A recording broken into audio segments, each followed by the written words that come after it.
Dig the hole and hop on in, big boy. No.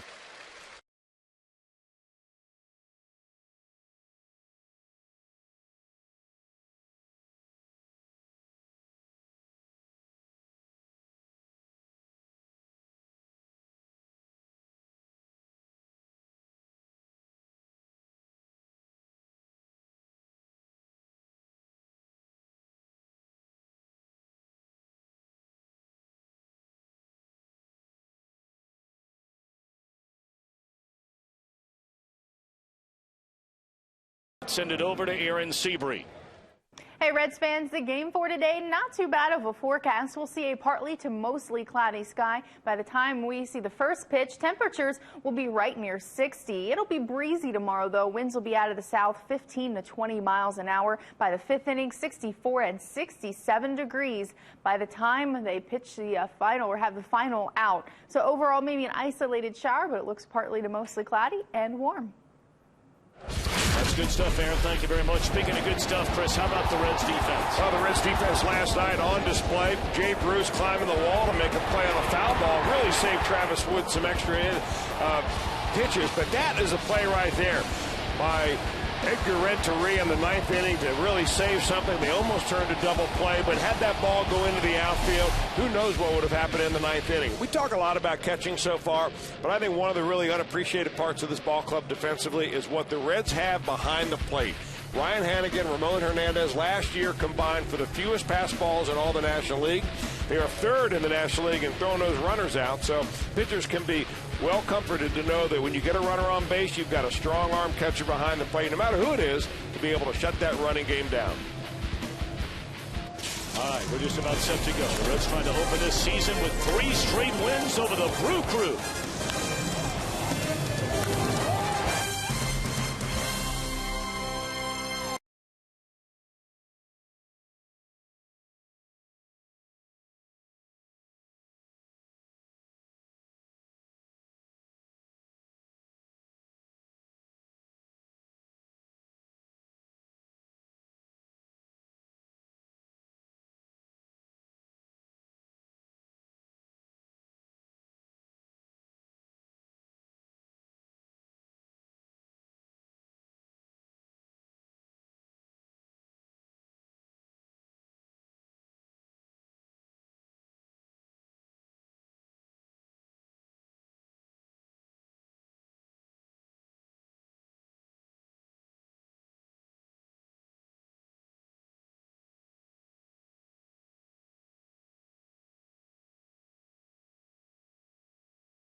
Are there when you need them. Find an agent or get a quote at statefarm.com. By your local Ford dealer. Ford, drive one.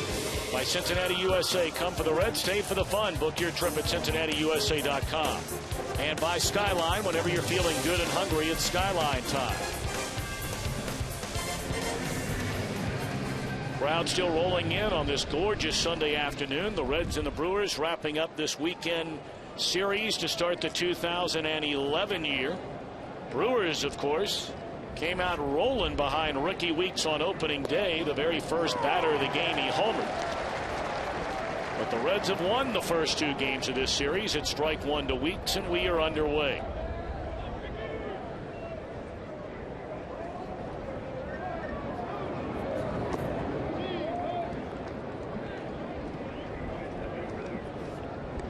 Bronson Arroyo, 17 wins a season ago, 215 plus innings, and opponents hit just 234 against him.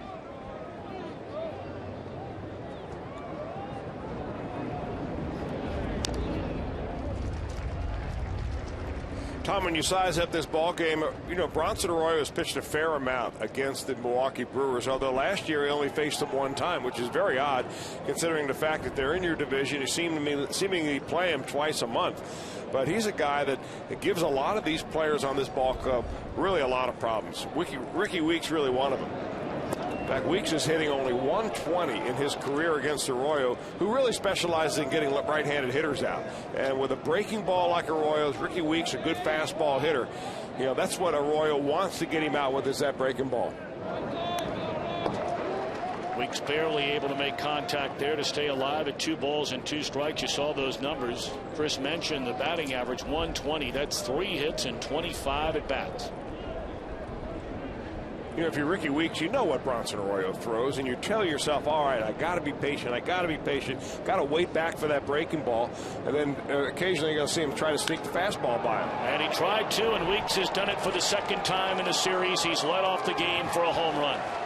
Well, as long as the Reds keep throwing fastballs to Ricky Weeks in the strike zone, he's going to hit it and hit it hard. You know, maybe not a bad idea right there, but certainly bad location. I'm sure that Ryan Hannigan wanted that ball in off the plate. If you're going to miss, you have to miss into the batter. I mean, if you miss out over the middle of the plate to a guy like Ricky Weeks, he's going to launch it on you. Take a look at our box tracks where that pitch is, and it caught way too much of the plate right there. In fact, the box track shows that it was right on the inner corner. Boy, it didn't look like Ricky Weeks had to turn all that much. That baby was right in his wheelhouse. Carlos Gomez swinging from his heels, of course, after Weeks homered on opening day to lead off the game. Gomez followed with the same thing, both off Edinson Volquez. Brewers hit 3 home runs against Volquez, but the Reds won the game.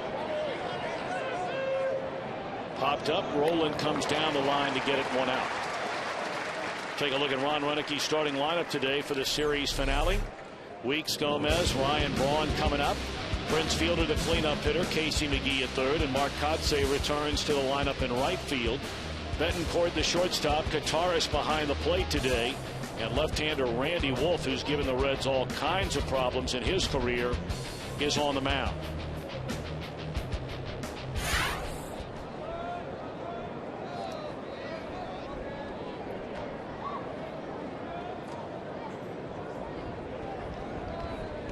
Now Ryan Braun, 3 hits and 7 at bats, including a home run so far in the series, and Arroyo ahead, strike 1. The Reds on defense, presented by Ford. The same group we saw on opening day, with the exception of Ryan Hannigan behind the plate and Bronson Arroyo, of course, on the mound.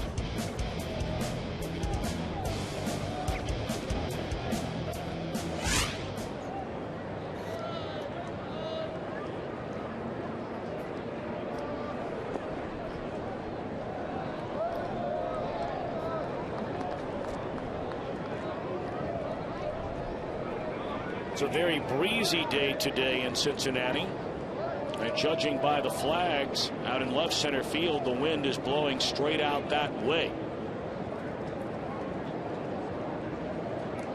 But it's really swirling around down here inside the ballpark. And now you take a look out there, and it almost appears as though they're blowing straight from the right field line now to the left field line.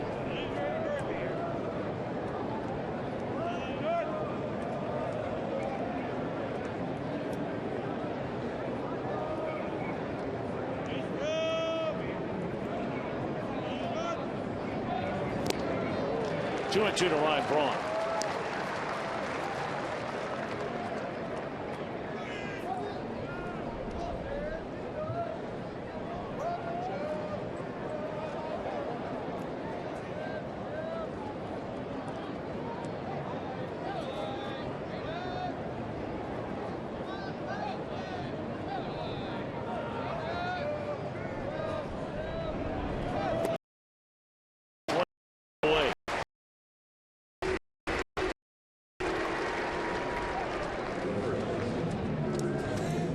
Well, decided to go with the fastball this time. And Ryan Braun, a very good fastball hitter.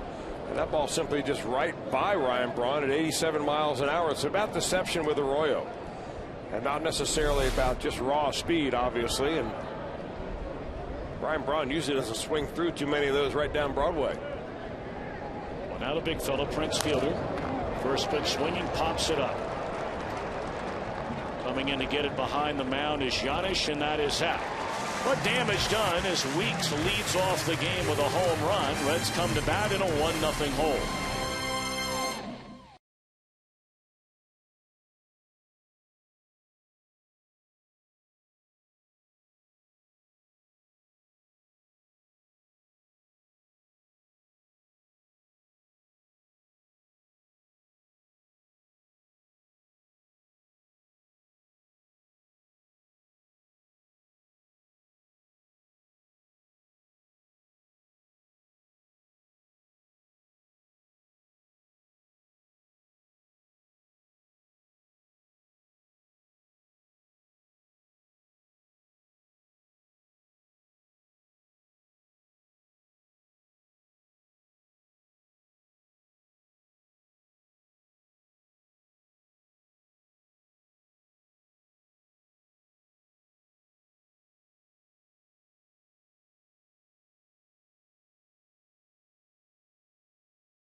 Starting lineup reads as follows: Bruce Stubbs in center, Brandon Phillips at second, and Joey Votto at first. Scott Rowland, the cleanup hitter, with Johnny Gomes in left and Jay Bruce in right. A latter third of Ryan Hannigan, Paul Giannis, and Bronson Arroyo against a guy, Chris, we talked about, who's had an outstanding major league career. Randy Wolf has. He's won 114 games. 10-3 lifetime against the Reds. You know, it's almost appropriate that these two guys, Bronson Arroyo and Randy Wolf, are pitching against each other today. Both of them 100-game winners in the major league. Wolf has 114 wins against 97 losses lifetime. Earned run average right around 4.1, and he's pitched a lot against the Reds. After having a tremendous year in 2009 with the Los Angeles Dodgers, he signed a contract last year to come here to Milwaukee, and here he is back again. Wolf, like a lot of the Brewers starters at the start of last season, really struggled. But he was unquestionably their best pitcher over the second half of the year. In fact, over his final 13 starts, he had an ERA right around 2.5. He led the Brewers in starts, quality starts, and innings pitched. In fact, he and Bronson Arroyo pitched the exact same number of innings last year. 215 2/3. 1-2 to Stubbs. Struck him out. Changing speeds, real slow lollipop curveball, 86-mile-an-hour fastball. Looks like it's 96.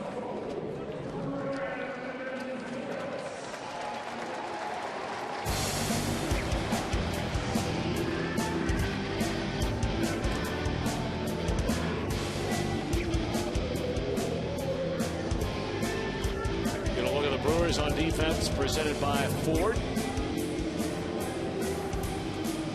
Of course, they had Eric Almonte, got the start out in right field last night. He hit a home run. And George Katara starts behind the plate here today. Kotze back in there in right. Ball one to Brandon Phillips, 1 of 8 to start the year.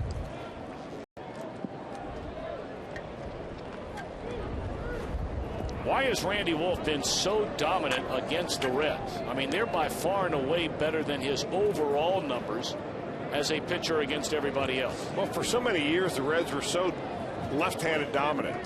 you know, back in the days of Griffey and Dunn, and you throw in some other left-handers in that lineup, and they just really didn't have any right-handed enforcers that you could give a left-hander like Randy Wolf a hard time. In fact, the Reds struggled against a lot of left-handers back in those days.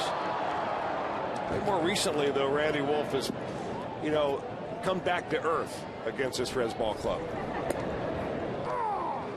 Borderline 3-0 call by Tony Randazzo, the home plate umpire. Dan Bellino works at first, Brian Gorman at second, and Larry Vanover is at third.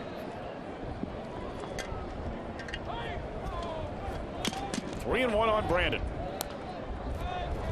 Full count.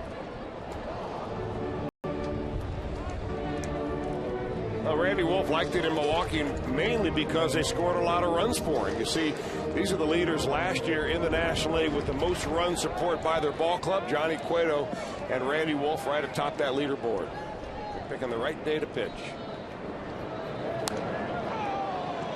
And before he ever throws a pitch in a game today, he's been spotted to a 1-0 lead on the leadoff home run from Ricky Weeks. In fact, the difference for Randy Wolf between 2009 when he pitched with the Dodgers and last year, his first year with the Brewers, was just about a run per game and run support. That can notch a few more W's on the board.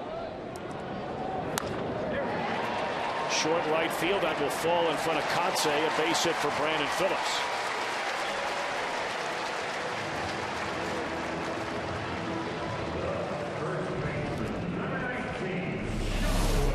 Brandon Phillips just trying to fight it off, and this ball kind of cut in on him a little bit. A high fastball, didn't get a lot of it, maybe even broke his bat, but we'll take a flare to get something going. And anytime you want a reigning MVP coming to the bat, you like to have a guy on base.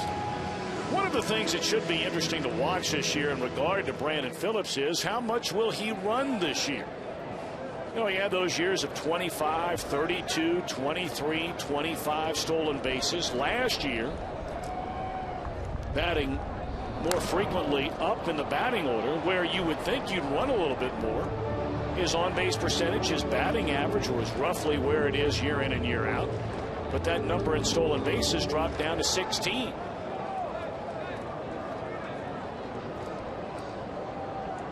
I don't think it has anything to do with Brandon physically, although I can tell you that he played a lot of ball games last year and played through a number of injuries that would have sidelined a number of different players. I mean, he was always nicked and bruised, had a broken finger for a while last year that he played right through.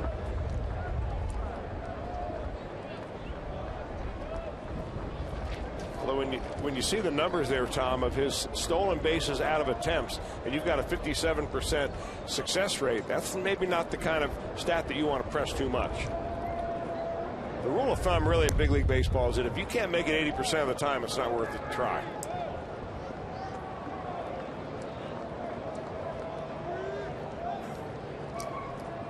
0-2 to Joey Votto, 2 hits and 6 at bats. He has a home run, knocked in 2 runs on opening day.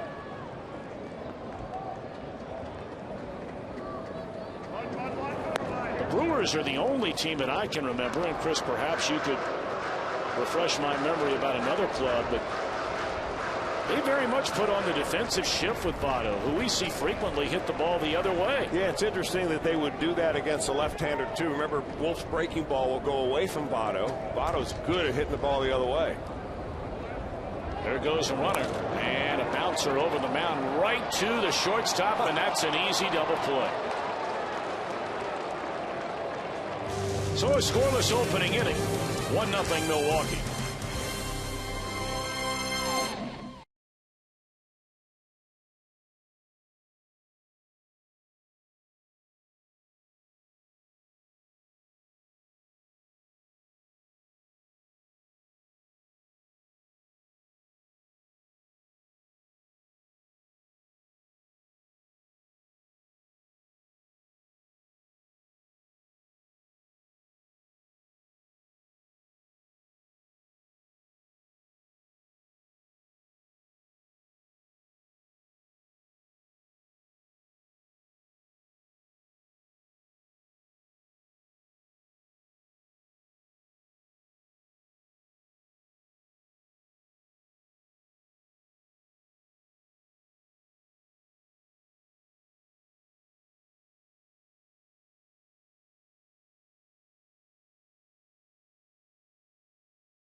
Brewers for serious injuries. Call 1-800-ELK-OHIO. Nick Massett, what a force he has become in that Reds bullpen. I'll tell you, you talk about nasty stuff. He showed it last night, mid-90s with the fastball, and then 2 real slow breaking balls. One curveball looked like the other was a splitter out of Massett that netted him a couple of strikeouts. Very comforting for Dusty Baker to know he's got that kind of an arm back in the back end of that bullpen. All right, 1-0 Brewers as they bat against Bronson Arroyo here in the second inning. If you're just joining us, Ricky Weeks led off the game for the second time in this series with a home run. And Casey McGee, the right-handed batting third baseman, looked at a first pitch breaking ball. The Reds have had the Brewers number going back to the start of 2009. They have won 18 of the last 22 games against Milwaukee. And of course it was the other way, much like it was with Houston there for a long time. The Reds couldn't buy a win against the Astros, especially in this ballpark. The last couple of years they've gotten that turned around. They couldn't beat the Brewers period for a couple of years, and now that has gone the other way. Giannis throws out McGee. 1 gone here in the second inning. Of course, you know what? You get better players, you're going to win more games. Well, you are, especially when you get better pitching, and that's what the Reds have. Travis Wood really dominant last night. And, Tom, if you look at the Reds versus Brewers even more recently, the Reds are now 9-1 against the Brewers here at Great American Ballpark.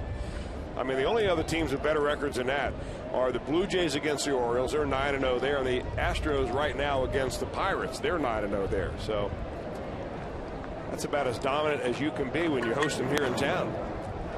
Marcotte looks at a strike. Speaking of the Astros, the Reds will welcome them into town after an off day tomorrow. Night games on Tuesday and Wednesday. A 12:35 game Thursday afternoon. We'll have all those games for you right here on Fox Sports Ohio. Back-to-back chances for Giannis. He's perfect. 2 are gone. And you will welcome Sean Casey into the broadcast booth. That's right. To work that series with you. Looking forward to hearing the mayor coming back to town. So here you do 3 games and you have 4 days off. Are you going on the next trip? You aren't, are you? No, I'm not. Actually, it's more like 10 days off. I have the Tom Brenneman schedule. Just kicked in April, that's all. Good for you. Swinging a foul ball out of play by Betancourt. Look at you actually going on a road trip. Very excited about it. Right back to Arizona and San Diego. I saw those Padres play yesterday. What a start they've gotten off to. They've been dominated in St. Louis for the better part of a decade, and yet they begin this season with back-to-back wins over the Cardinals. They'll play one more game this afternoon there. Dustin Mosley, former Red farmhand, will take the mound against Jaime Garcia. Fly ball in the right center field.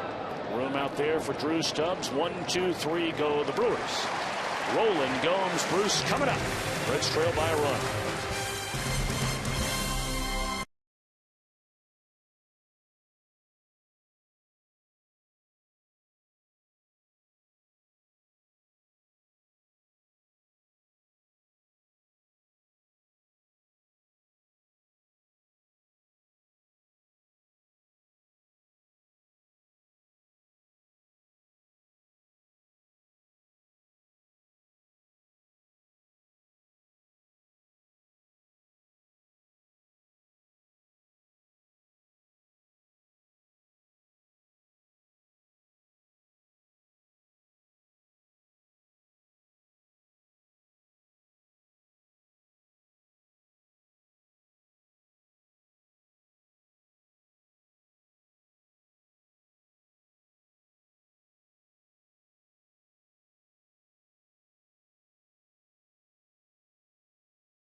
Minutes before every game with Reds Live on Fox Sports Ohio. Everything a Reds fan needs to know to get ready for the game. Reds Live presented by Ray's St. Clair Roofing. Jim Day, Jeff Pecoro, all season long coming your way here on Fox Sports Ohio.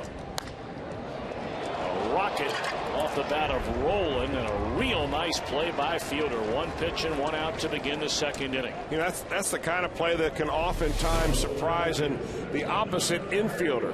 Coming off the bat, going the other way right there on the first pitch of the inning, and all of a sudden, you know, the ball is on you. I'm not so sure Prince Fielder gets enough accolades for his defense. I mean, we know the guy plays hard. You know what kind of monster numbers he can put up, but he plays pretty good D over there.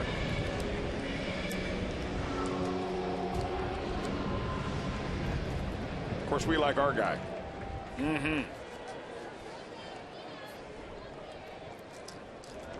Johnny Gomes 0 for 4 to begin the year, but he has walked 4 times, so he's getting on base. And he looks at a strike. Big happy birthday to Hazel Green. Turns 101 years young today and still going strong. And just for her, Johnny plays long ball.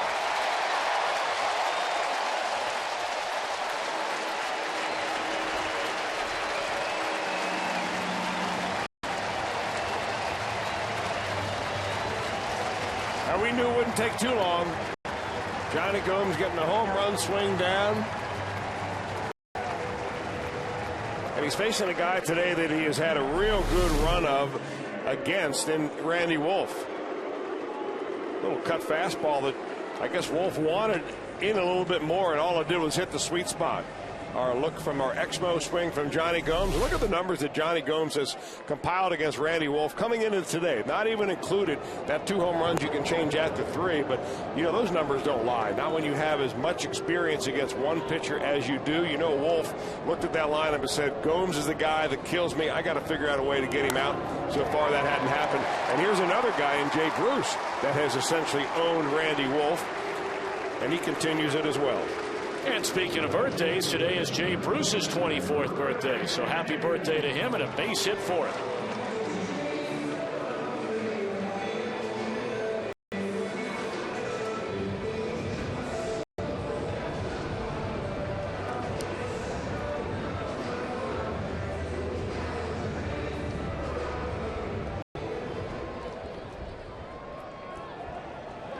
And for those that don't know at home, and I wouldn't imagine any of you do unless, you know, Chris, all of a sudden you've taken to tweeting. Runner goes, throw down a second, and that's something we expect to see more from Jay Bruce this year.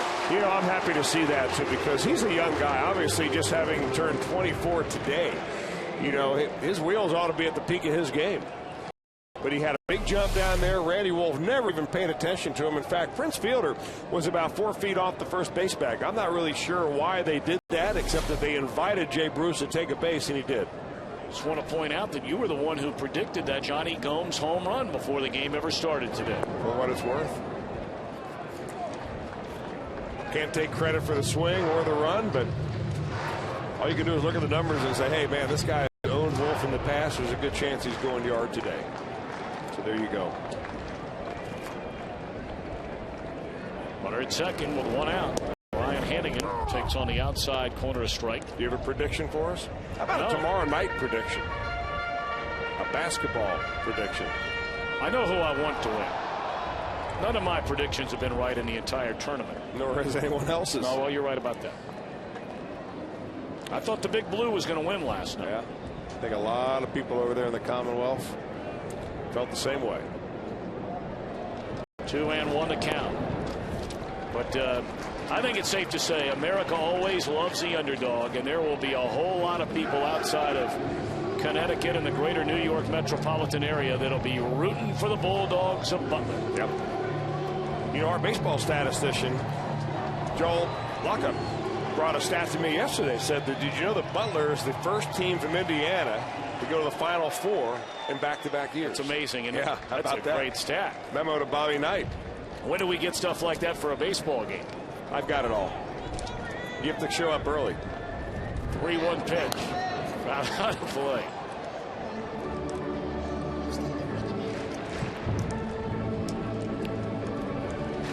Are you going to make a prediction on the national championship tomorrow night, Mr. Welsh? You know what? I'd like to see Butler, but I think UConn is such a. I think they're riding it high, they're too. Good. They're good, and they're riding it high. Let's see if Ryan Hannigan can ride Jay Bruce into the go-ahead run. There's a little roller down to third. McGee charging, and he's not even going to throw. He thought about coming back to the shortstop, but everybody's safe.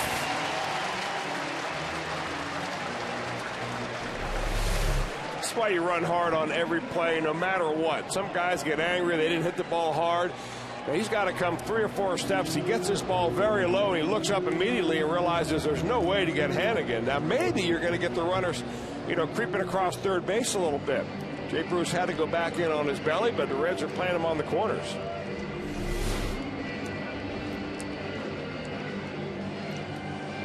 Boyanis figures to get a lot of at-bats in these kinds of situations throughout the entire year.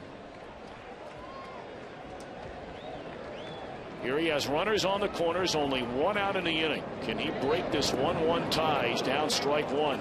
This is where Paul Janisch has to get into the mode of slowing the game down mentally. He looks out there, he sees a couple of guys on base. He knows he's in the number 8 spot, not an easy place to hit. But in this at-bat, he's going to get at least 1 good pitch to hit. So be ready for it when you get it.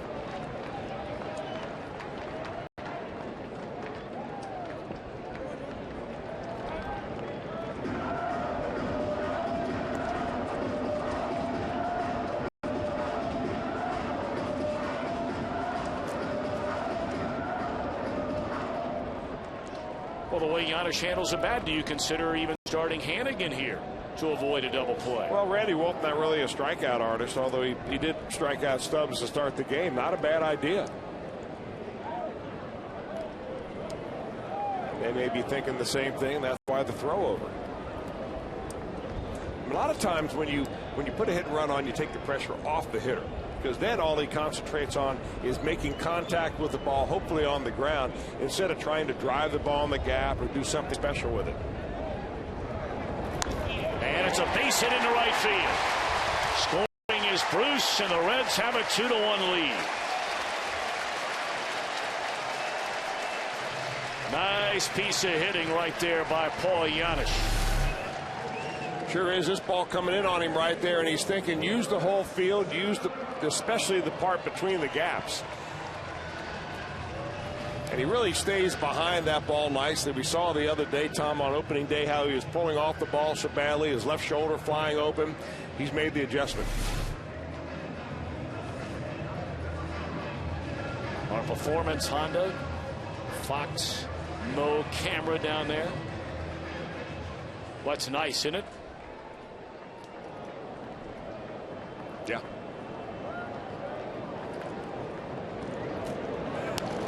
Arroyo, as good as anybody in the game.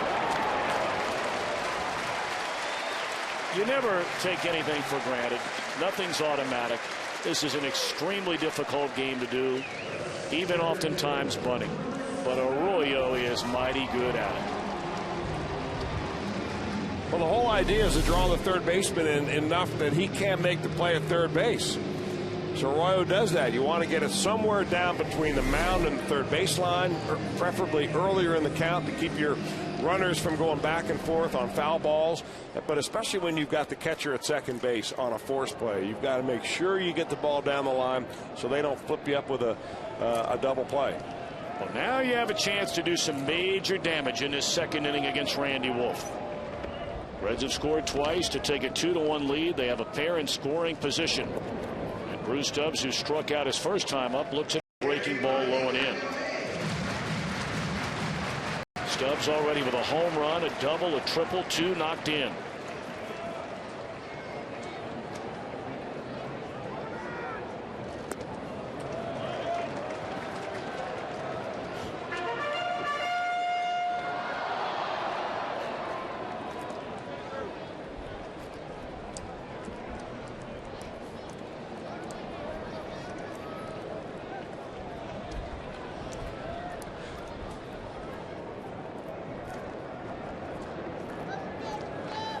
2-0 the count on Drew Stubbs. Thought about it, lays off a high fastball. Stubbs has picked up right where he left off at the end of last year. Yeah, both he and Jay Bruce were really hot at the end of last year. Drew Stubbs has continued it on. Current long hitting streaks in the National League.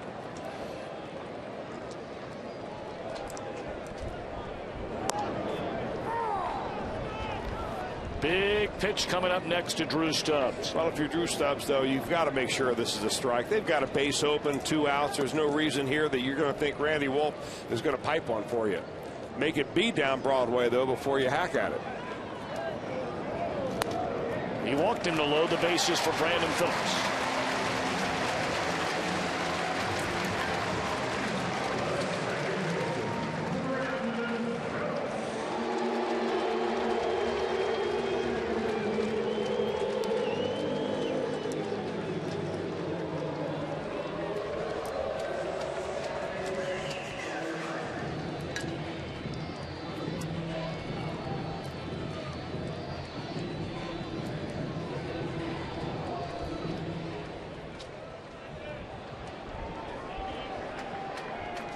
Brandon singled into right field his first time up. Hannigan leads at third, Giannis at second, and Drew Stubbs at first with 2 outs, and the Reds trying to add to a 2-1 lead.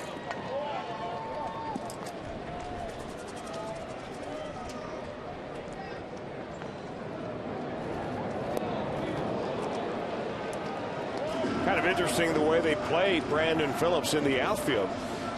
Brian Braun playing pretty much straight but deep in left field. Carlos Gomez in center field way around here towards right. And then you've got the right fielder over this way. You've got a lot of gap area right here for Brandon Phillips. He gets out in front of one of those curveballs.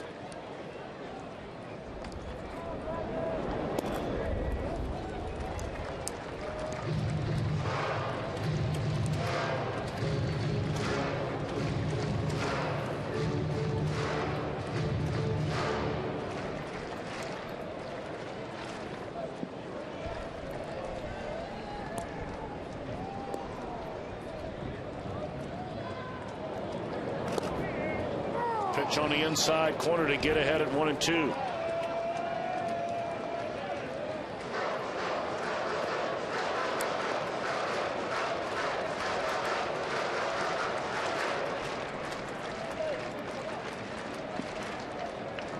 Hannigan, Giannis, Stubbs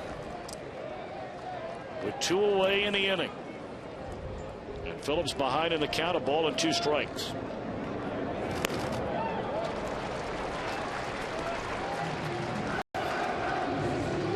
Now this is the money pitch right here. Obviously for Randy Wolf. 2 balls, 2 strikes, 2 out. Runners will not be running unless he misses right here. But wouldn't you love to see a ball in the gap, and Drew Stubbs boot scooted around the bases. He was moving on that triple last night, wasn't he? Oh, yeah. So here we go, 2-2 on Brandon Phillips, and Wolf to the plate. Struck him out on the fastball, but the Reds get 2. Started with a game-tying blast by Johnny Gomes.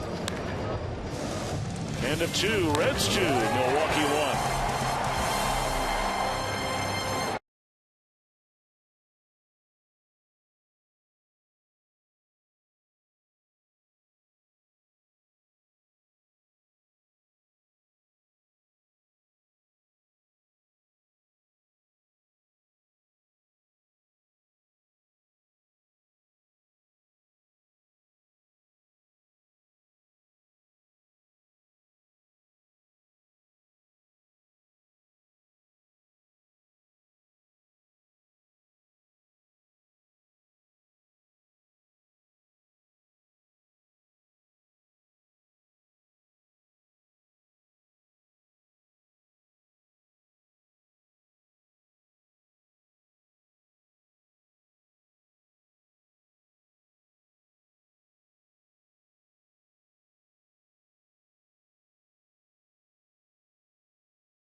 Doug Savonic of Milford, Ohio, who currently owns a 2007 FJ Cruiser, will win the beautiful new Tundra on display here at Great American Ballpark.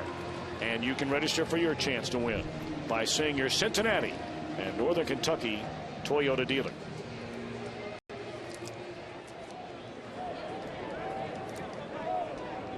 Reds 2, Milwaukee 1. Brewers bat here in the third inning, 8-9-1 in their batting order against Bronson Arroyo, George Kataris, Randy Wolf, then Ricky Weeks.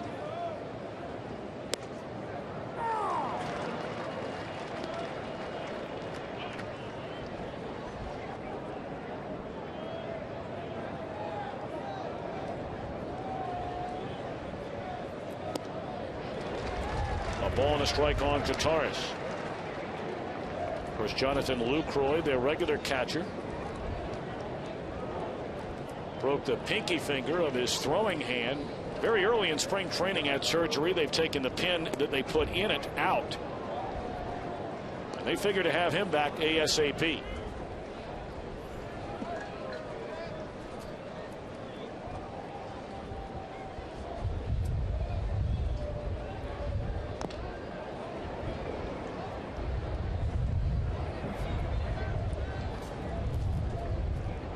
Reds continue to get encouraging news about both Johnny Cueto and Homer Bailey. Both throwing the baseball, resuming a scheduled throwing program. They'll continue to do so. Chris, what do you figure, the 15 days and for sure Cueto's back and maybe Bailey shortly thereafter? Well, I'm not sure how short it will be, because remember, they're coming out of spring training. These guys never really got their arm strength up to midseason form. So I think they've got to go through kind of a process where they strengthen themselves all over again. Right now, what you're hoping to do is to get through without any setbacks, without any impingement. In the case of Homer Bailey, I think he'll probably end up doing a fair amount of rehab time on a medical rehab down in one of the minor league levels before he comes back. I think Johnny will, at least the way I hear now, will probably be back a little bit before Homer Bailey will. Well, the scheduled starters in the Houston series are Mike Leake on Tuesday night, come back with opening day starter Edinson Volquez on Wednesday, then Travis Wood again on Thursday afternoon. There's a fly ball by Randy Wolf, pretty well hit in the left center. Man. And it's up against the wall, and that'll be a double for Randy Wolf. Arroyo had retired 7 in a row after the leadoff home run by Ricky Weeks. You know, Randy Wolf kind of reminds me a little bit of Travis Wood.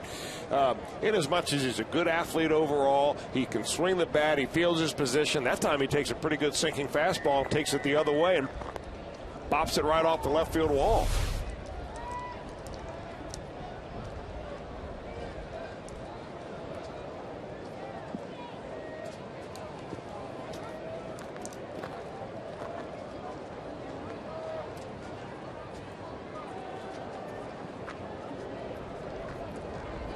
So now Weeks rips one into left center field, and that's off the wall and will bring in the tying run. Back-to-back doubles by the pitcher and the leadoff hitter, and just like that, we're even at 2. And again, it looked like another fastball. Well, it doesn't mean that every time Bronson throws a fastball it's going to get whacked hard, but if he throws it in that spot, nearly the identical spot where Ricky Weeks connected for a dinger his first time up, you're going to get a lot of that sound. Man, that ball's blistered.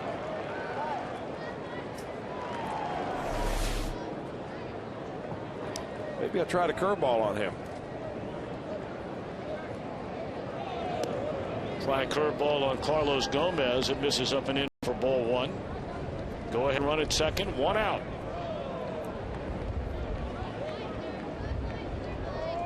Gomez popped up to the third baseman Scott Rowland in the first inning.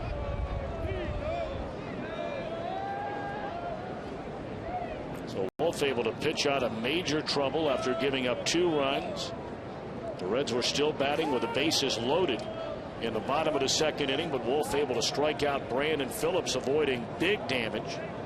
And then with 1 out, helps his own cause with a double, and now a run scored.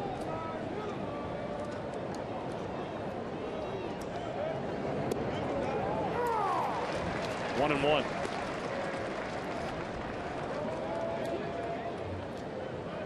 Very good crowd again here today at Great American Ballpark. Had almost 38,000 here on opening night last night after the annual sellout on opening day. This year on a Thursday afternoon. And plenty of tickets are available, we understand, for the Astros series that begins on Tuesday night. Again, night games Tuesday and Wednesday, and an afternoon game, 12:35, our first of the year on Thursday.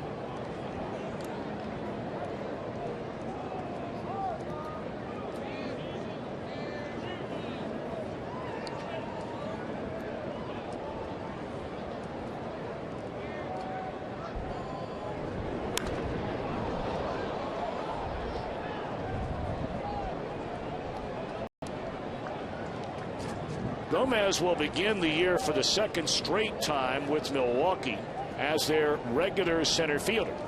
He wound up losing that job last year to the youngster Lorenzo Cain. Cain was traded away to bring in Zach Greinke from Kansas City. Well, then 4 days before the season opener, the Brewers acquired Nyjer Morgan from the Nationals. Boy, Gomez, every time he swings, it looks like he's going to fall on the seat of his pants. 2 are out. Well, that's what a Bronson Arroyo curveball can do to you, because it looks so big coming in there, but it's kind of like hitting a frisbee.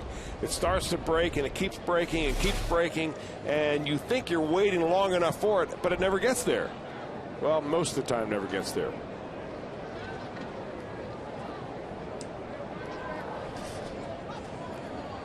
So now the batter is Ryan Braun, who struck out his first time up.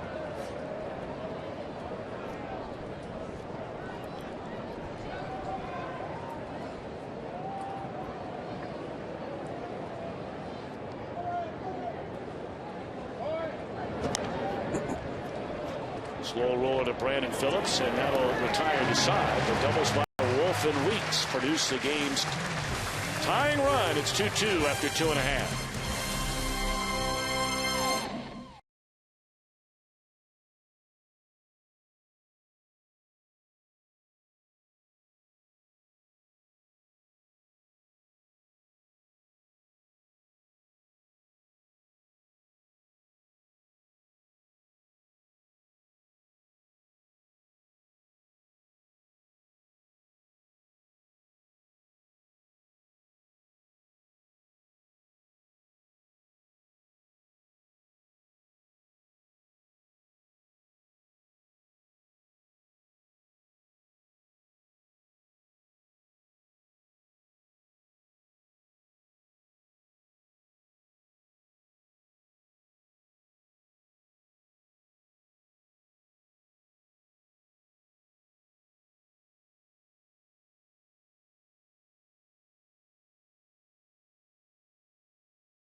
Join the Reds on Saturday, April the 16th, when they take on the Pirates, and stay around after the game for a free post-game faith concert featuring Grammy-nominated artist Jeremy Camp, presented by our friends from Presco.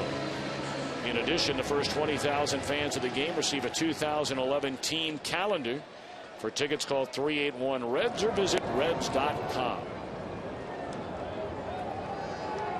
Part of the order against Randy Wolf in the Reds' third of a 2-2 game. Votto, Rowland, and Gomes. Joey bounced into a double play to end the first inning. And again, Milwaukee moves the infield to the pull side.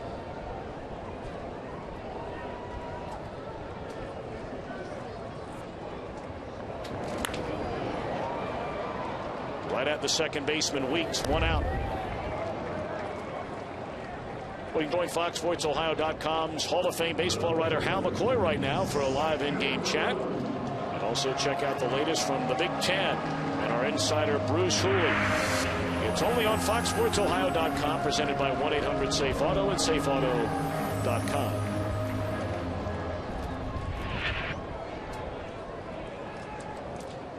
Scott Rowland robbed of a hit on a diving play made by Prince Fielder, leading off the second inning.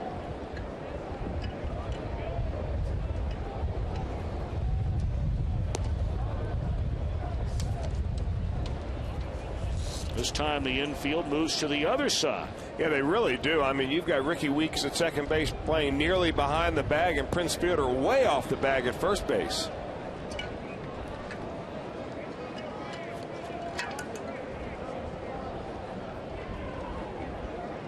Well, it's gotten so scientific now with all the data that a ball club can amass on a player that's been around as long as Scott Rowland. You know where he's hit the ball almost to a foot in every at-bat he's had probably in the major leagues. A few keys on the computer, you click it out, there's your spray chart. In the air to Weeks, and they're 2 away. The Brewers have one extra coach on their staff that comes around. Used to come and visit us when he was a member of the Los Angeles Dodgers. Lexington's own John T-Bone Shelby. Indeed. In fact, he's sitting right next to in the booth to us today, sharing some space with the Brewers broadcast team. He was very disappointed that the University of Kentucky basketball team lost last night, as Chris mentioned. A Lexington native is John Shelby, and still makes his home in Lexington, Kentucky.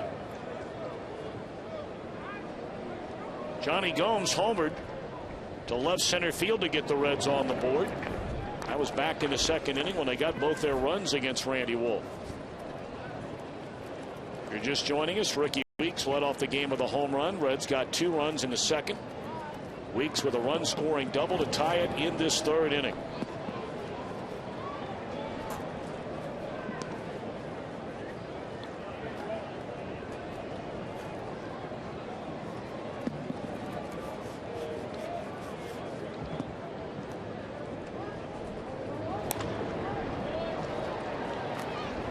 Weeks will handle all 3 chances in the inning, and the Reds go in order. A 2-2 game at the end of 3.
America's restaurant, schools, retailers, and our military JTM Food Group. Buy your Cincinnati and Northern Kentucky Toyota dealers. For a dealer near you, visit buyatoyota.com. By Geico, 15 minutes could save you 15% or more on car insurance. Visit geico.com or call 1-800-947-AUTO. And by Sonic, America's Drive-In. It's new, it's better, it's the new Sonic Good.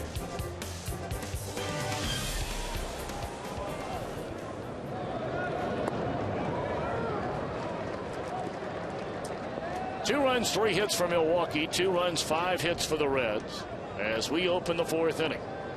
Strike one to Prince Fielder, who popped up to Paul Janish's only at bat. And a check swing that's going to travel about 310 feet, but that's not deep enough.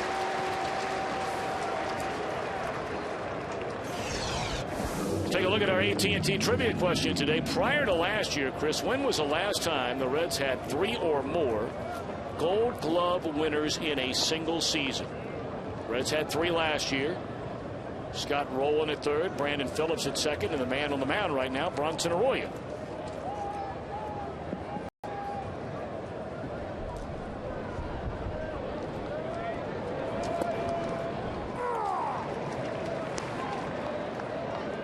I think for a lot of Reds fans, they're going to get this question. I don't know if they'll be able to name the year, but I think they'll be able to name the players that won the award. Jay Bruce giving chase, won't get to this one. Off the base of the wall, he'll come up firing and just a little bit offline. That'll be a 1-out double for Casey McGee.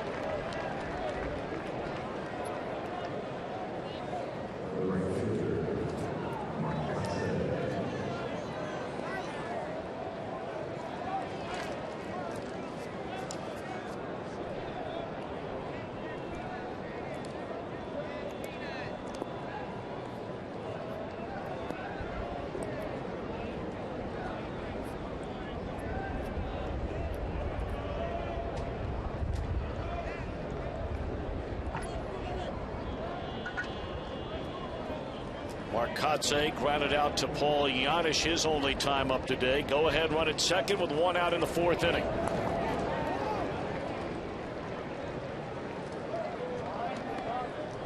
Well, we saw Eric Almonte in right field last night. Marcotte today. It'll be a kind of a platoon situation until they get their normal right fielder back.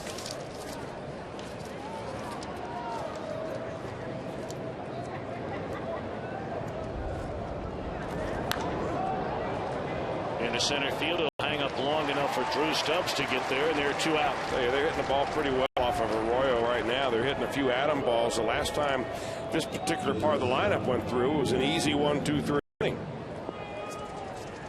Chris, we talked about it before the game got underway. Most people that follow the Reds are well aware that Bronson Arroyo was diagnosed with mononucleosis during spring training. They were somewhat fearful that he had contracted valley fever, which can be a very, very difficult infection away that'll hang around an entire year. Connor Jackson, many may remember, who played for the Arizona Diamondbacks, now with the Oakland Athletics, missed virtually an entire season because he couldn't get back and healthy and strong enough after being diagnosed with valley fever. And I think even with mono, which is certainly, you know, not the best news in the world, but it was a lot better than the diagnosis that they feared with Arroyo.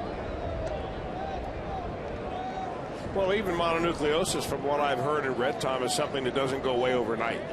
You really have to take care of yourself. And, you know, Bronson, he jokes around saying, hey, I've seen 25 years worth of TV in the last 3 weeks because they've told me just to sit around and do nothing except baseball activity when I get to the ballpark.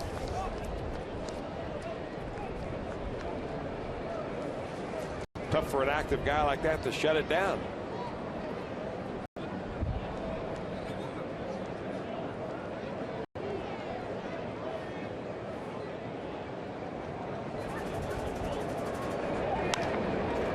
Fly ball, shallow center field. Stubbs is there, and Arroyo pitches around, a 1-out double by McGee. We're still tied 2 after 3.5 in Cincinnati.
Be a question prior to last year. When was the last time the Reds had at least 3 or more Gold Glove winners in a single season? I thought most of you would probably know the names.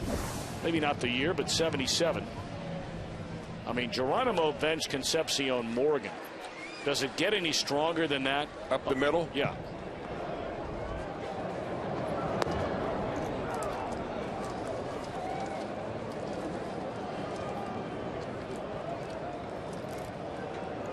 Jay Bruce, Ryan Hannigan, Paul Janisch. Here in the Reds' 4th inning. And here they are defensively at 75 World Series. Of course, Cesar Geronimo catching the final out. You know about Bench. He has to fill a garage with all his Gold Gloves. Morgan's so underrated as a defender at second base. And I think for so many, you just scratch your head. And he's not alone. But for so many, you scratch your head and you wonder, how is Dave Concepcion not in baseball's Hall of Fame? Both as a defender and an offensive player. Because when you stack up his numbers compared to the overwhelming majority of shortstops that are already in the Hall of Fame, Concepcion's numbers blow the doors right off of him. I agree. I'm right there with you.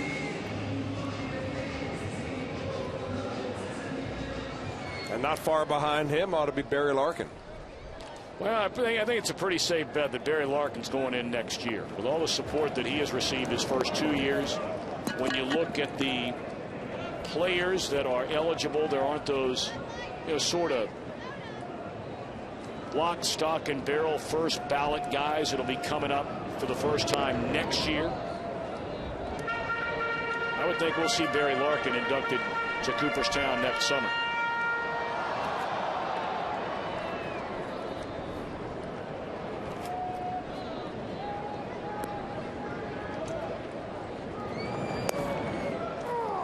Showing one to Ryan Hannigan, who had an infield hit to keep that second inning alive and set the table for a Paul Janisch RBI single, which at the time gave the Reds a 2-1 lead. Milwaukee has since tied the game.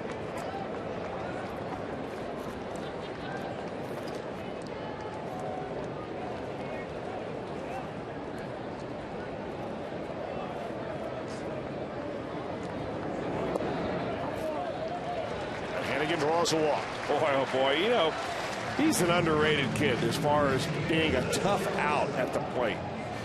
Changed his batting style from really 2009 to 2010, and he got a boost in his offense last year, a boost in his power, but he's always been a grinder. I mean, maybe that's the way you describe his whole life, but he just grinds his way on the base paths, and he used to bat in the number 8 spot.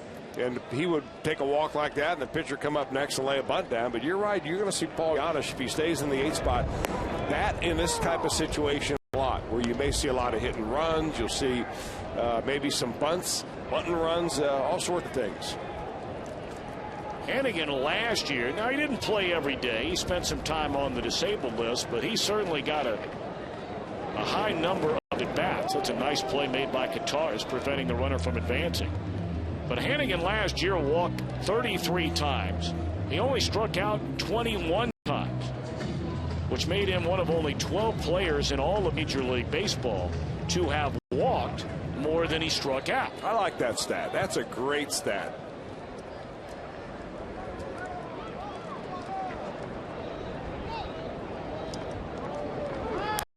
Runner goes and fouled away by Janisch. A lot of people, they don't distinguish between a strikeout and a regular type of an out. So they have a guy that may strike out, 180 to 200 times. They say, big deal. What's the difference between a strikeout and a fly ball to center field? Well, in most cases with nobody on base, there's no difference. But you start putting situations together in a game, and you'll see how making contact can make a big difference. Especially when you're playing a poor defensive ball club that is prone to throw the ball around a little bit.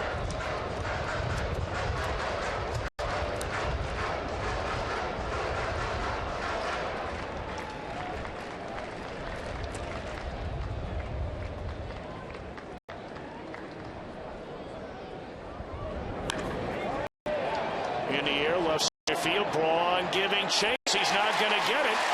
And Hannigan on his way to third. They're going to have to hold him. Hannigan wasn't sure if Braun was going to be able to make the catch. So he was hung up right in front of the second base bag. You know, when that ball came off the bat, it looked like Paul Giannis hit it with one hand. Kind of a slow swing right there on a slow pitch. It was obviously a changeup at 78 miles an hour, but the ball just kept carrying and carrying. You mentioned the wind before the ball game, Tom, how it was blowing in for a while. Now it seems to be blowing a little bit more out of the southwest, which is essentially up the river. And it got into that jet stream that left center field here, and it just really took off on Ryan Braun. Now the Brewers bring their infield in, runners at second and third, and the pitcher Arroyo, the batter, and looks at a breaking ball in there, a strike.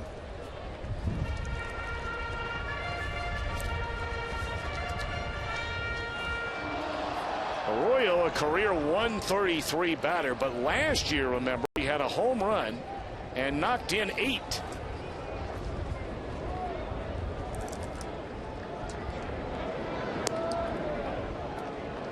He had some big base hits last year that gave him chances to win games, and hit base hits ultimately that did win him games.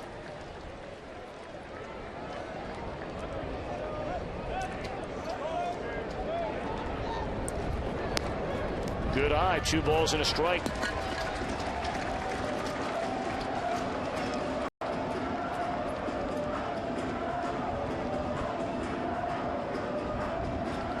Well, this is a count where if a manager is contemplating a squeeze play, whether it be safety or suicide, pretty good count to do it.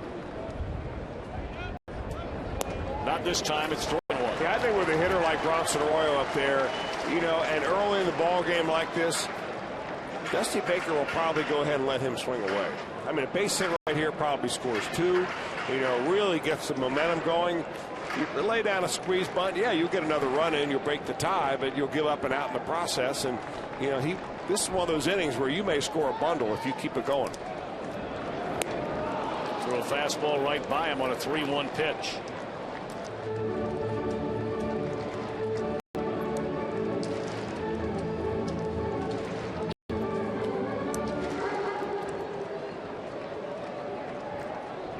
Fielders playing so far back at first, and likewise for the third baseman, even on a 1-strike pitch. And he struck him out. So they let Arroyo swing the bat. Worked himself into a great count. But Wolf battles back for the strikeout. The infield backs up, and here comes Stubbs for the third time.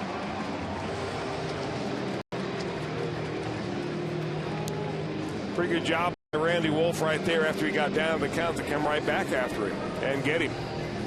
Blew 2 fastballs right by him. Young man that was inducted into the Pepperdine University Hall of Fame last year over the winter. Joins the likes of Rob Picholo and Mike Scott. Golfer Jason Gore. Nice campus. You know, Luke Brenneman may think about heading out there. He better get a job. Campus overlooking the Pacific Ocean right over the shores of Malibu. You might want to get 2 jobs. 1-1 to count on Drew Stubbs.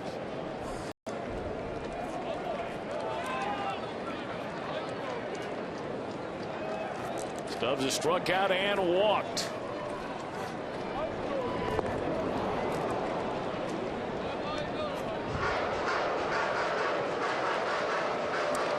You see a guy like Randy Wolf or Bronson Arroyo for that matter, they kind of fall into the same category. Well, they got a real slow curveball. That last was 67 miles an hour, and they've got a pretty good fastball, 86 to 88, 90.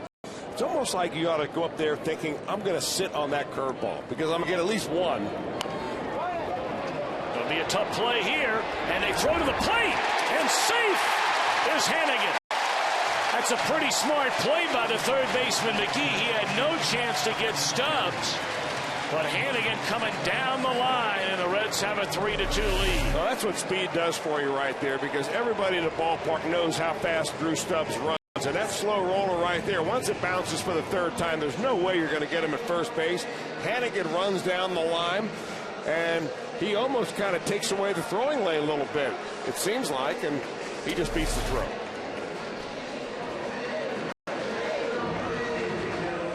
Boy, they're figuring out ways to score runs you don't see normally. So that'll be an infield hit and a run batted in for Stubbs, who now has 3 RBIs to lead the Reds in that category so far. And now another chance with runners on for Brandon Phillips. He struck out with the bases loaded, ending the 2nd inning. Of course, you don't want your leadoff man leading the club in RBI at the end of the year, but good start for him.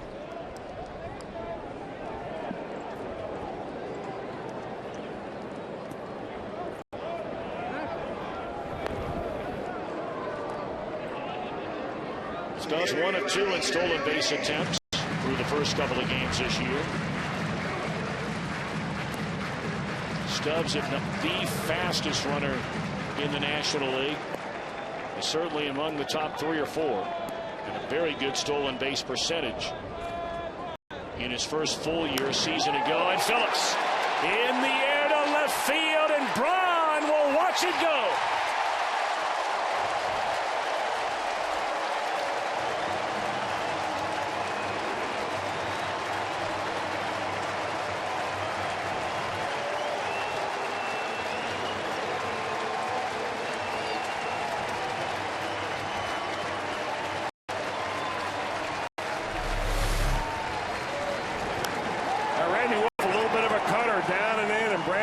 Is right there to unload on him. Boy, he drops that bat head, and as soon as it hits the bat, you know that baby's not coming back. A 3-run bomb, and that's the big inning the Reds were looking for. A 4 spot.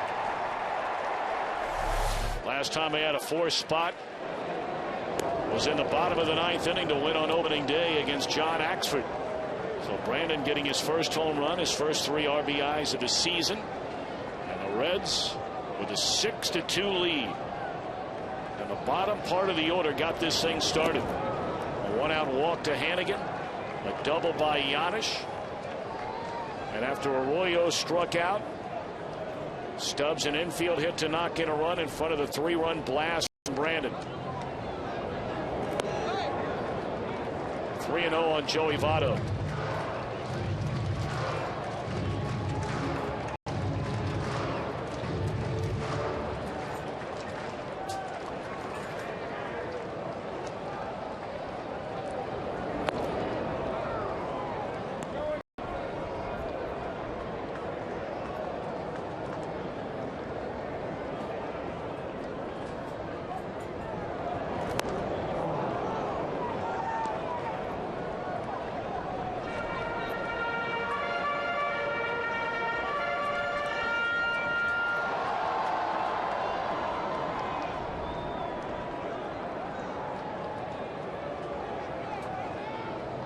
And 2 on Joey Votto, and he foul tipped it in and out of the mid of Katars.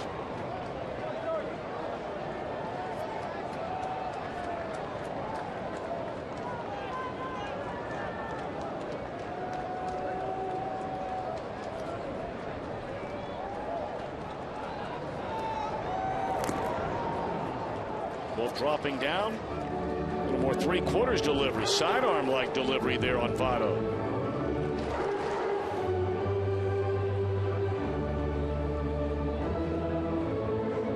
Well, you know, every pitcher out there knows that really good hitters, Votto, Pujols, the guys that are in that category, the more they see of you, the more comfortable they feel, the more they're able to zone in. So you've got to do something to try to shake them up a little bit.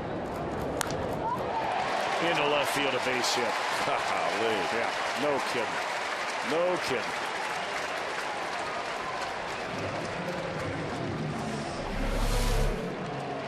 Now they went inside and then a couple of sliders and then tried to sneak a fastball by him and just didn't get it out there far enough. And Joey Votto just simply puts a real good swing on it. Gets his foot down in time, keeps his head still, level swing through the zone. A lot of long ones and runs batted in, standing in over at first right now. Those two fellas.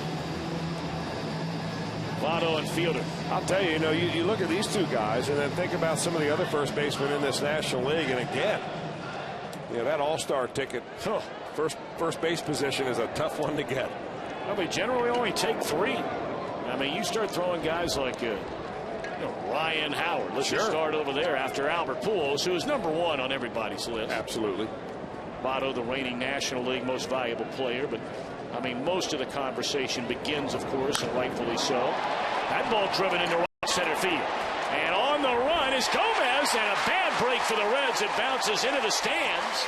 Otherwise, Votto would have easily scored. They'll send him back to third on the ground rule double.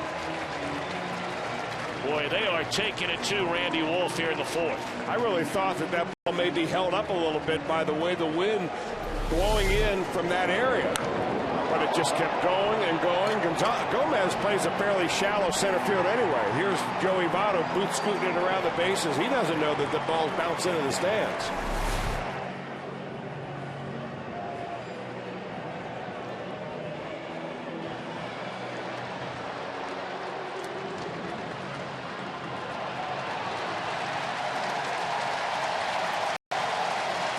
A big round of applause out on the big screen in left field. They showed a couple of fans holding their brooms in the stands and waving an indication of a sweep here for the Reds over the Brewers. What they're going for here in this Sunday finale.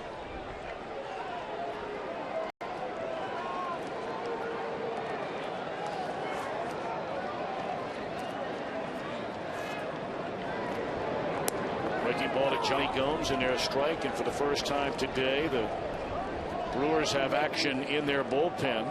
Brandon Kinsler, a right-hander, begins to loosen.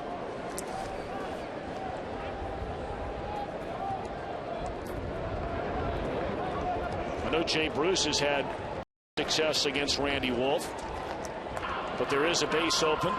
Bruce is a left-handed batter, and they're pitching to the right-handed hitting Johnny Gomes. Well, you know, both of these guys, Johnny Gomes and Jay Bruce, have had a pretty good run at Randy Wolf over their respective careers, but Gomes has really done some damage on him. Including today with a home run to left center field. And up 2 balls and a strike. I'm not so sure how much longer Wolf will be out there.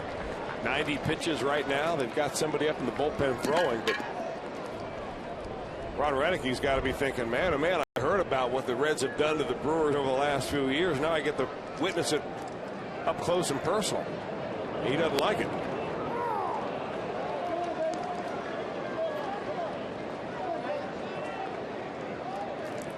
Brewers will fly back to Milwaukee and have their home opener tomorrow afternoon against the Atlanta Braves, the first of the 4-game series. 2-2 pitch. Struck him out on a breaking ball, but the Reds send 9 to the plate. 4 of them score. 1 on big crack of the bat from Brandon Phillips in a 4-run Reds lead.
RBI. That means another $25 from Shake Lee for the Reds Community Fund. Shake Lee, it's done.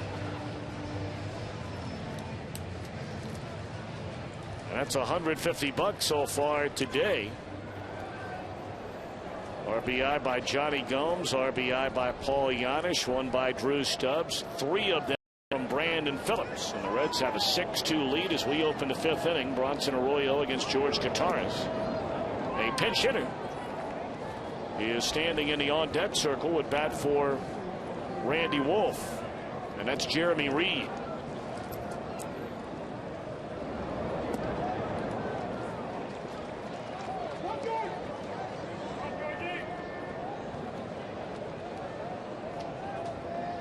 Well, hits were hard to come by last night for the Reds after Sean Markham got into a groove. There's a two-hopper down to Votto. And the feed to Arroyo for the first out of the inning.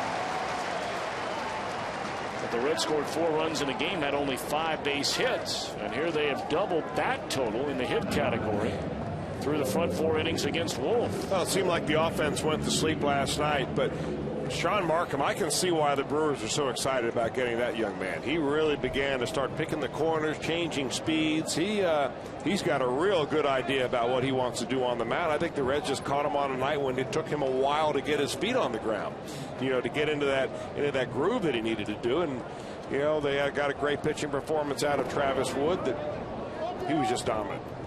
God, I like watching that kid pitch. So here is Reed batting for Wolf, who gives up 10 hits and 6 earned runs in his 4 innings.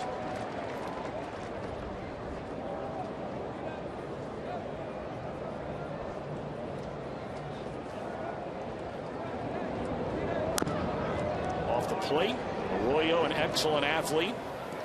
Well, that's a nice play by Arroyo. Loved your CBS Tech Talk today with Bronson Arroyo and talking about some of the finer points of defending his position out on the mound after winning a Gold Glove. Actually, we covered a play very similar to that. The key to getting it for Bronson Arroyo is getting off the mound quickly, but watch how when he gets closer to the ball, he kind of breaks down short little stutter steps, and he stays down low, fields it, makes sure he has a nice throwing lane to first base, and makes it look easy. But boy, your first couple of steps off the mound is what really makes it happen. And he talked to you about how a lot of tall guys, and Chris, you would fit that category back in your pitching days, but Arroyo, very tall and slender, said a lot of guys they'll bend over, pick up the ball, stand straight up and throw it straight in the ground. But Arroyo, if you didn't see the CBTS Tech Talk today, talked about when you're getting near the ball and breaking down, to borrow his terminology, and bending your knees, staying low, picking it up, being ready to throw. Very interesting.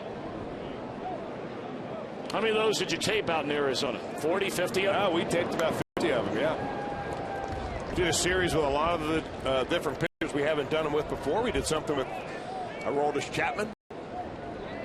We had a dozen or so with Major League umpire Ted Barrett. Good guy. Good guy, and I'll tell you what, he did a super job. Yeah, he's a sharp guy. We got to know him living out there. We've got some real good ones coming up this year. Really? We got to sit around and watch some. Well, I enjoyed watching the one today. Very much. I invite you again on Monday. Well, we'll see about that. There's a ground ball to short, and Arroyo comes right back like you want to see it in a 1-2-3 inning. You got the next 10 or 11 days off. You can go cut about 20 more of them.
almost turned a spectacular double play, but, you know, we needed outs at that time. I mean, I would have taken two, but you get one at a time, and then Coco closed it out.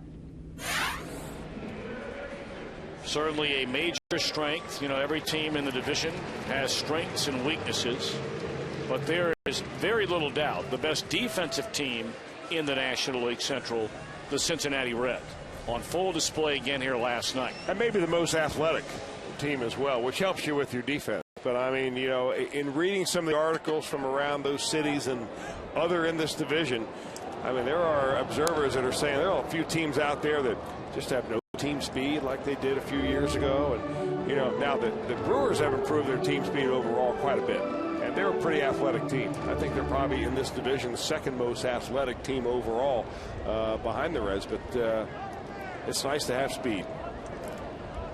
Brandon Kinsler, who pitched in the big leagues for the first time as a 26-year-old last season, only appeared in 7 games. Started his career originally in a San Diego Padres organization, was released 5 years ago, and after pitching in the Independent American Association for the St. Paul Saints, Milwaukee signed him to a contract in 2009 and pitched very well for them the last 2 years in the minor leagues. 2-2 to Jay Bruce.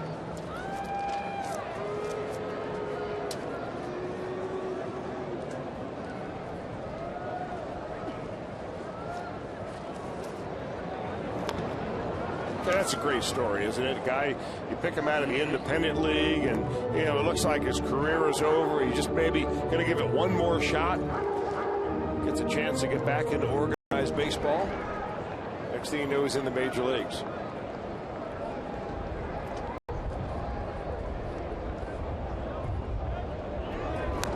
In fact, for a while there, between 2004 and 2006, Brandon Kinsler managed a Cold Stone Creamery in Las Vegas, Nevada. It was owned by his sister, and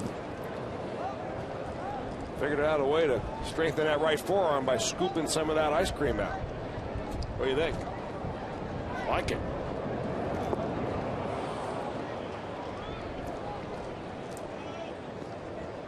Bruce strikes out for the second time. Senior days are back at Great American Ballpark, and it begins Thursday for the senior ticket offer presented by Tri-State Centers for Sight. Reds fans 60 and older may purchase non-premium tickets at half price in advance of game day only. First pitch 12:35. Reds and the Astros is coming Thursday, so get your tickets now by calling 381-REDS or log on to Reds.com. Lots of tickets available for that Houston series. Again, night game, 7:10 starts Tuesday and Wednesday after an off day tomorrow. And then that 12:35 game on Thursday. Ryan Hannigan, an infield hit, a walk, and a run scored.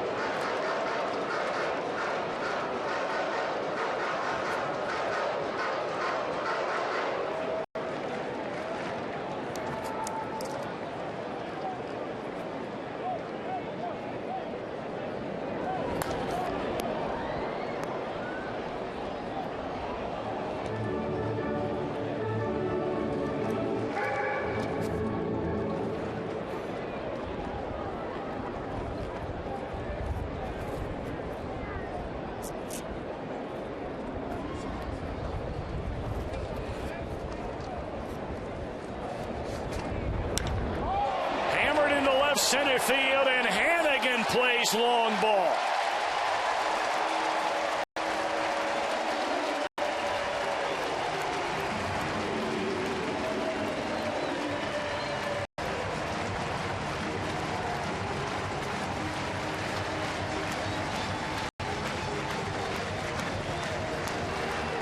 And the Reds lead swells to 5. It is a 7-2 game. Boy, he jumped on this slider like he called for it and knew it was coming. That is the old cement mixer. Didn't move a bit, stayed right in the hot spot.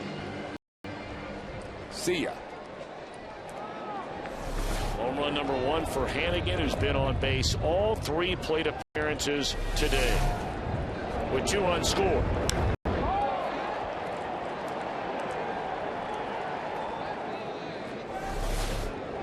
talk so frequently, Chris, about the Reds catchers from last year. As a team, the Reds catchers knocked in the second most runs among all teams in the league, behind only Atlanta. Had the third base on base percentage. And so far this year, as that's a second out of the inning. How about these numbers? Hannigan and Hernandez, 7 hits and 10 at bats, 2 home runs, 4 knocked in. Tough to beat. That's after 2.5 games. Especially one home run, one big home run there on opening day by Ramon Hernandez.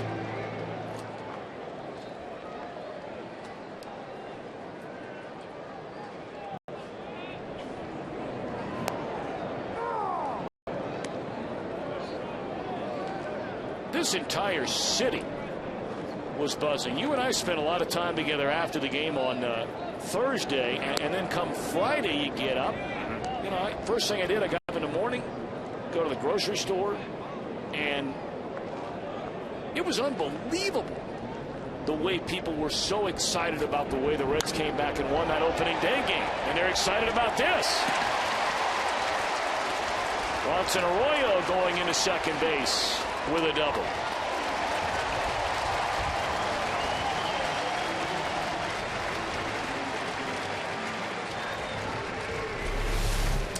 Well, he just does a little inside-out action right there on a fastball and takes it right down the right field line.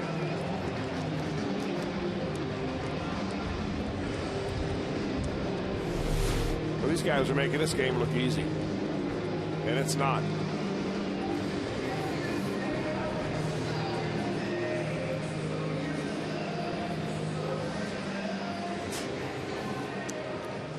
We're in the bottom of the 5th inning, and the Reds have 7 runs and 12 hits. And their leadoff batter, Drew Stubbs, is batting for the 4th time in the game. Stubbs 1 of 2. His speed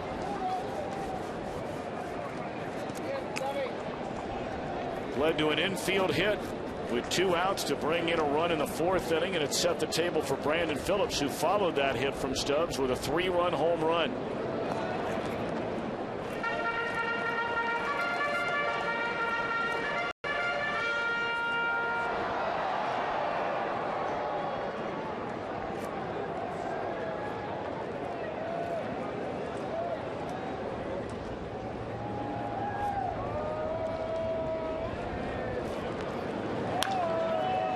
Short. And Yuniesky Betancourt almost tardy. Hannigan makes it a 5-run Reds lead with a long one to left center.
And Patrick Show.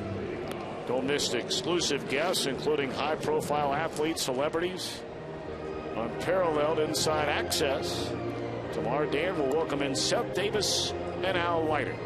Tomorrow at 9 a.m. on Fox Sports Ohio.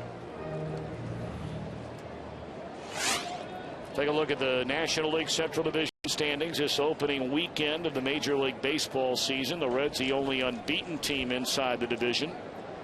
The Pirates and Cubs play the rubber game of their series later today. St. Louis has lost twice to San Diego, and Houston has lost twice in Philadelphia.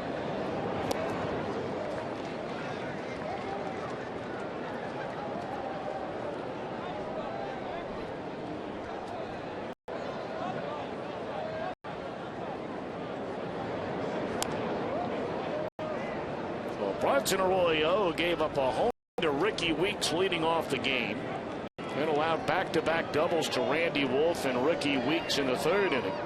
Has only allowed one batter outside bat to reach. That was a double by McGee in the fourth inning.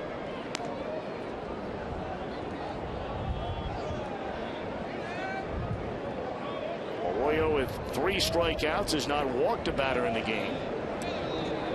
You know, despite the fact that Bronson Arroyo has pitched so well this afternoon, Tom, you wonder how deep in the ball game Dusty Baker will keep him. After all, you know, everyone knows he's got mono and he's recovering and he doesn't have the strength that he's had in the past. And they've got some guys down there that need some bullpen work. This one will stay in the park, and Johnny Gomes over to get it. A bit off the end of the bat by Gomez. Johnny had to carry a long way to get that ball. The wind again a factor. I mean, really what happens at the end of spring training, you get your whole pitching staff pretty much pitching well and on a consistent basis. They get an outing every other day, sometimes a couple of days in a row. They pitch an inning here, an inning there, so they're all pretty fresh and sharp. Then you get into the first week of the season, and those guys that were used to pitching every other day are sitting now for 3, 4, 5 days in a row if you have a couple of off days. And everything that they worked on back in Arizona, you begin the feel of their breaking ball, their changeups and so on begin to go away, and they go out there, you know, like it's opening day for them a week into the season. So you want to get these guys some touches.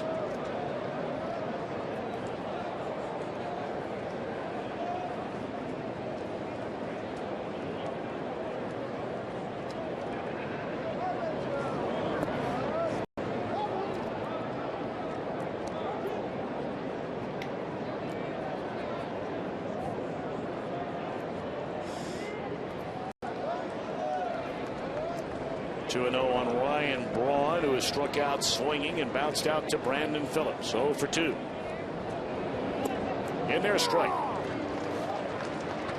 Well, Jim Day has made his way from the Fox Sports Ohio condominium suite in the main concourse area over on the third base side, way out into left field. We've been talking a lot about that wind here today and whether it's much of a factor. Jimbo, what do you think? Well, Tom, obviously you've seen it has been a huge factor. Been sitting out here for a couple of innings, and it has definitely picked up from when we did the pregame show. And I'm not a weatherman, but they say it's supposed to gust towards 40 miles per hour by the end of the afternoon. And it's not so bad when you're sitting in the stands, but you've seen the flags really whipping towards left field. Any ball that gets up into the air, it is definitely having an effect on the ball, and you've seen the ball just fly out of the yard today. And here's another one coming right at me, right over my head. It's a long home run by Ryan Braun. Wind had nothing to do with that one. That makes it a 7-3 game. Braun with his second home run of the year.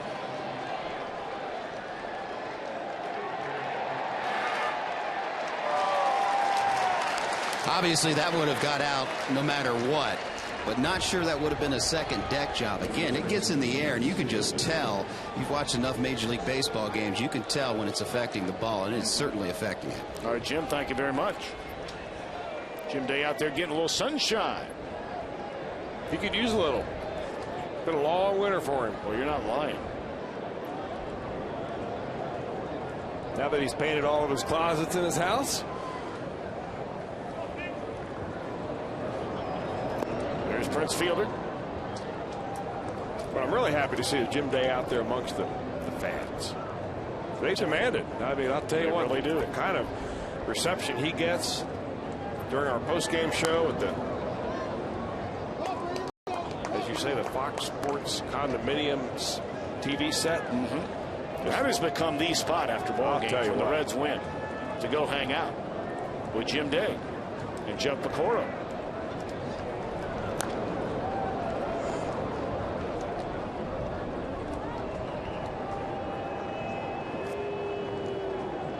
I know they love it. You haven't been down there after a game in quite a while. Last year when the Reds clinched, Cowboy and I hung out down there for a long time. Jim, don't you think that well, he's hanging out with the folks out there? But I was going to ask him what he thinks about Chris Welsh stopping down to see him every now and again. You know what? I'm all for it. Bring the lefty down there. He'll chant your name just like they chant mine. Uh-oh, now I got some more guests here. They're all piling on now. Everyone wants to get on TV. I don't blame him. Taking pictures, wasting good digital space right there. Here, we'll take a picture. Wow. There we go. You're welcome. Just hang out there, Jim. Yeah. Sunshine feels good. And I'll agree, I do need it.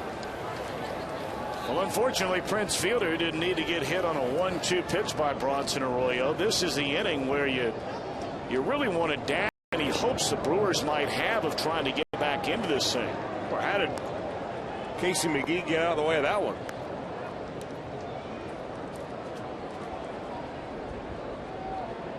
Reds got 7 strong innings out of their starter last night. They only needed 2 other pitchers, Massett and Cordero, to get the final 6 outs.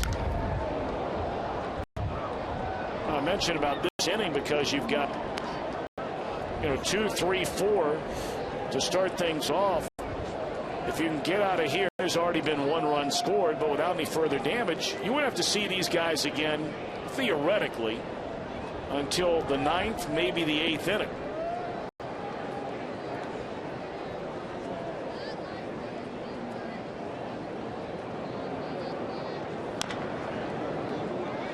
A couple of swings ago, we throw a real slow curveball like Arroyo. Look at this. This is kind of a softball swing by Casey McGee. You go over to Rumpke Park or one of those places where they play slow pitch softball. You'll see guys stepping up, big brawn guys like McGee, and hopefully taking a hack just like that.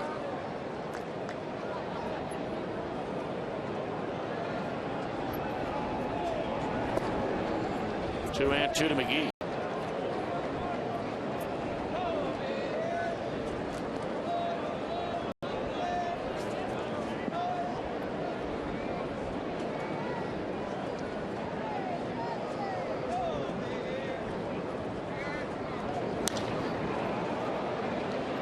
Stubbs for out number 2. I think you bring up a good point, Chris. I think you get through Arroyo, you get him through this inning, and that might be it. Well, they've got a couple of guys, it looks like, wrestling around down there. Bill Bray looks like he's taking a jacket off. Maybe Logan Ondrusek. I'm not sure who the other one might be. Of course, we've not seen Aroldis Chapman yet through the first 2 games. I imagine you may see him today sometime. It's a great pitch count number for Arroyo. The guy is really, he is such a unique pitcher. We've talked all the time about, winning 15 or more games for, 4 years in a row now. And Arroyo, here he is battling through mono, and he gives you 6 innings of 3-run baseball. This guy's amazing.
freeze cam. That's off the end of the bat right here by Ryan Braun.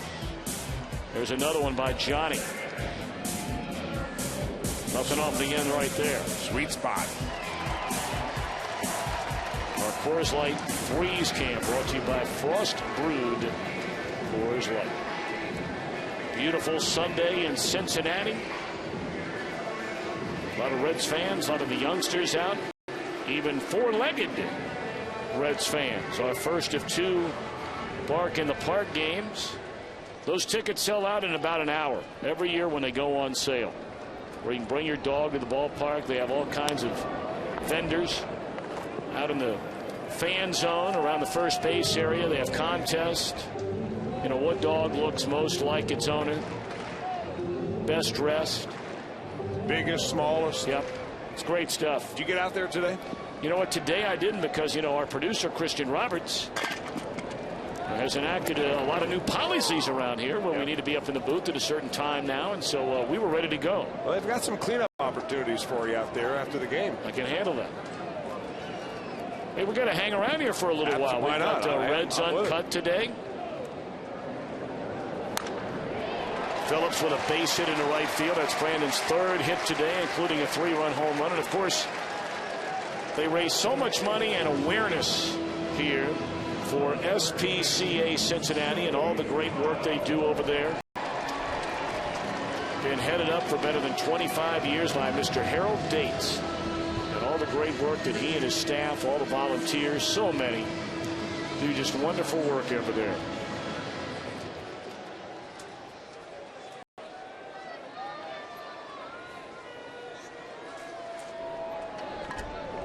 Thirteen hits for the Reds. Brendan Kinsler on for his 2nd inning of work in relief of Randy Wolf. And that one is booted by Betancourt.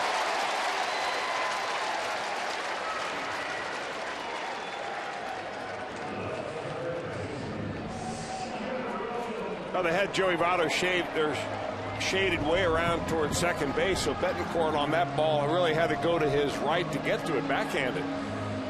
Otherwise, it would have been an easy double play opportunity, but they get nothing out of it.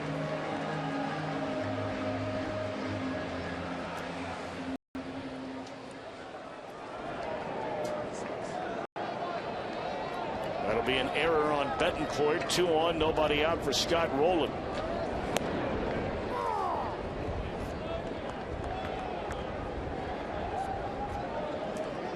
You never know how it's going to play out. A lot of folks talk about things in regard to clubs all over baseball, and you say this is a strength and this is a weakness and this is a question mark. A lot of people have questioned this Milwaukee defense going into the year. Now, Gomez is a very speedy defender in center field, but Lorenzo Cain very good out there as well. At shortstop, Escobar extremely gifted athletically, and Betancourt has always been known as a better offensive player rather than defensive player at that position. Actually, a very good offensive player for a shortstop. Yes. But what you give is a little bit of defense back. And how that will affect their pitching staff is yet to be seen over the course of a year. Every error you make, of course, forces your pitcher to throw more, sometimes forces your manager to go to the bullpen earlier. You start logging those innings on those relievers, and it begins to show in August and September.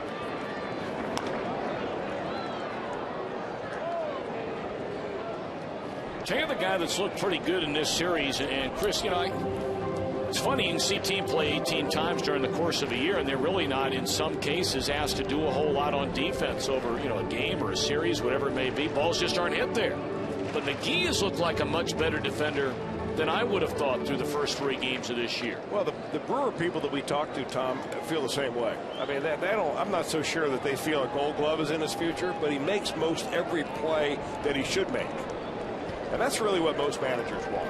I mean, just make the routine plays, occasionally make a great play. But what's frustrating for a lot of managers is you put a guy out there who's real flashy, and he may make a superb play, but he doesn't make the one that's hit right at him where a double play ends the inning. And I think that Casey McGee falls in that category, just a solid defender. He can swing the bat a little bit. I like that kid. Oh, he can hit.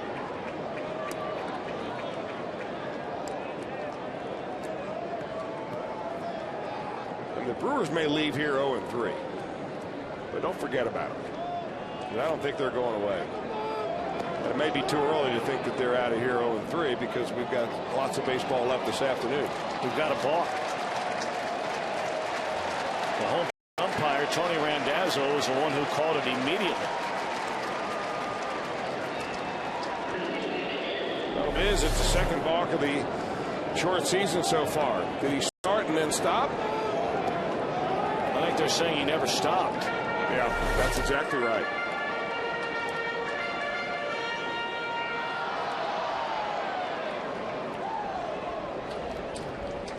So even though Rowland is in a 0-2 hole, a golden RBI chance for Scott here. He's 1 for 3 in the game. Runners at second and third. The infield comes in. Well, right here and right now, Reds fans.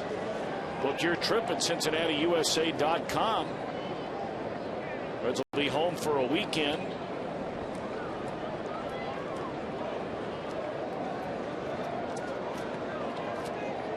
A week from this Friday, when the Pirates come in for the first time this year.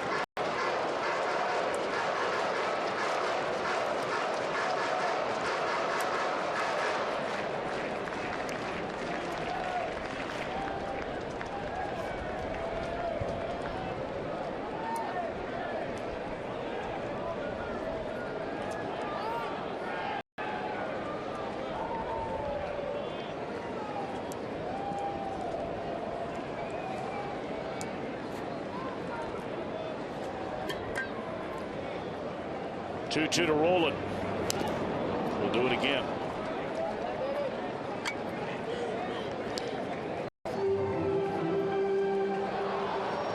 Phillips started the inning with a hit. Went to second on an error, allowing Votto to reach, and then both advance on a balk.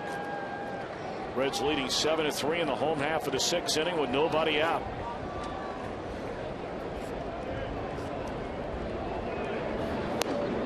Started 2. Did he go? They appeal, and no. This is Dan Bellino.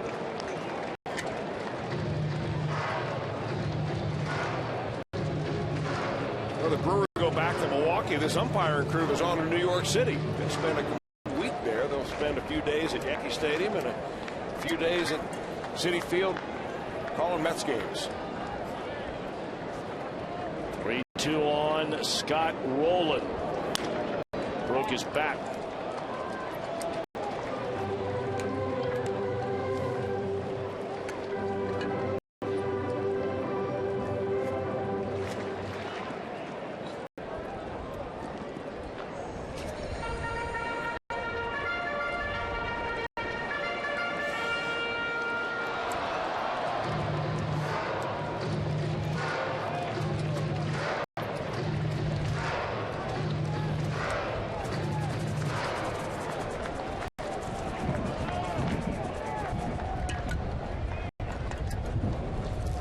Infield in, 3-2 on Rowland. Runners at second and third with nobody out. And a fly ball straight away center field will bring in a run. Tagging is Phillips. He will score. Throw goes into third. Sac fly RBI for Rowland. The lead back to 5, 8-3. Nice job by Scott Rowland in that bat. He got down 0-2 early in the count. Battled, got it to 3-2. Finally got a pitch that he can pick up an RBI on. Nice going.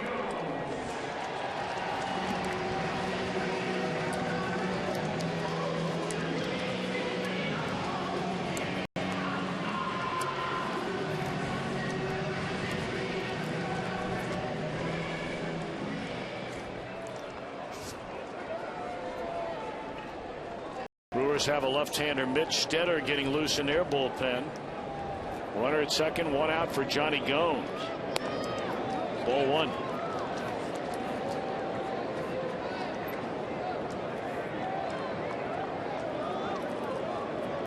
Johnny started the Reds scoring way back in the second inning with a long home run to left center field, his first of the year on his first hit of the season. Fooled on a breaking ball there to even the count.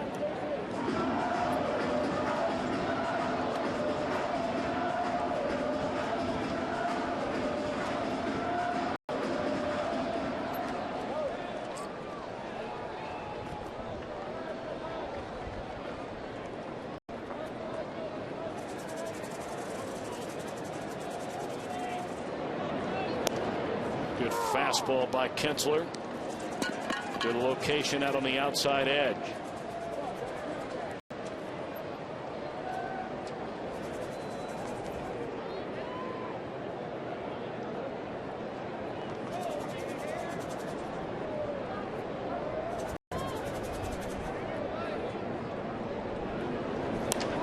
Bouncing ball back up through the middle. Going to be a tough play for Weeks, and Gomes beat it out. Defense again, we talked about it, Tom, and I'm not so sure that wasn't a play where their shortstop, Unieski Betancourt, should have had that ball. He's got more momentum coming up over towards the bag right there. Looks like he pulls up way ahead of time, and maybe Weeks called it. But Johnny Gomes smelling that base hit. Tell you what, the guy's much more athletic than people give him credit. Earlier in his baseball career, he was a center field shortstop. He said coming up, he was always the fastest guy on his ball club. Well, let's see if Ron Renicki's going to make a pitching change. Out he comes from the dugout on the third base side with a left-handed batting Jay Bruce coming up. And the left-hander Mitch Stetter ready in the bullpen. Of course, the other option is you go ahead and come after Bruce, but they'll do that with a lefty. Our Skyline Chili called to the bullpen. The Reds lead by 5.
Corners, runner at first takes off, and they'll throw down there, but no chance to get Johnny Gomes, and that's that speed you were talking about, Chris. Well, you know what you really like is overall team speed, not just one guy on your ball club that represents your only stolen base threat.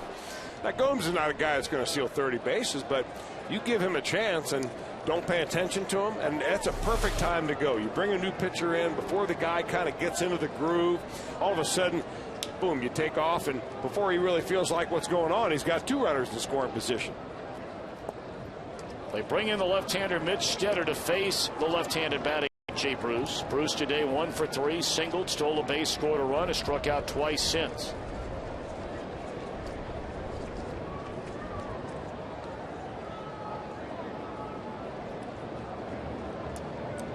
Reds have matched their largest lead of the game. It's 8-3. But with runners at second and third and only 1 out, they're trying to stretch it to 6 or more.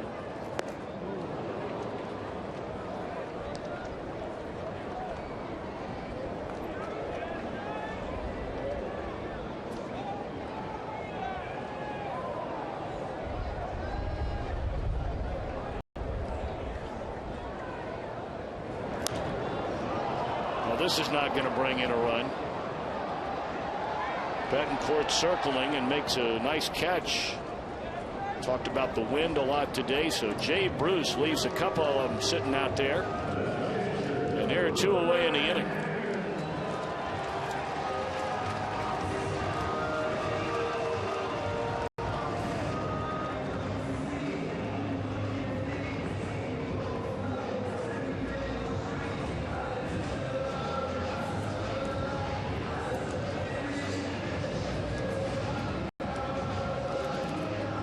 Ryan Hannigan. He's not been retired today.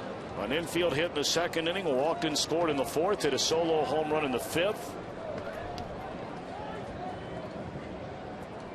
And you know Hannigan's going to give you a quality at bat here. He looks at first pitch strike.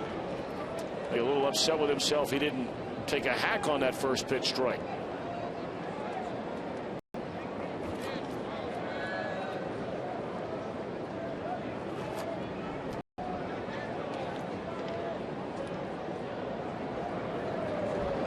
That one is blasted into left field by Hannigan and gone. A 3-run shot. His second of the game.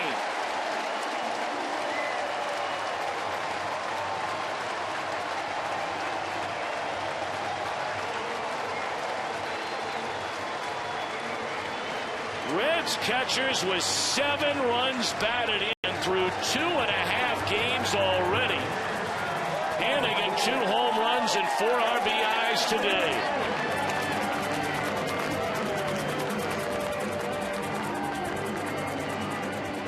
Well, he picked on one of these sidearm breaking balls from Mitch Stanton that just kind of rides right into the hot zone. Well, you can't put on a tee any better than that. Rides it right on out of here.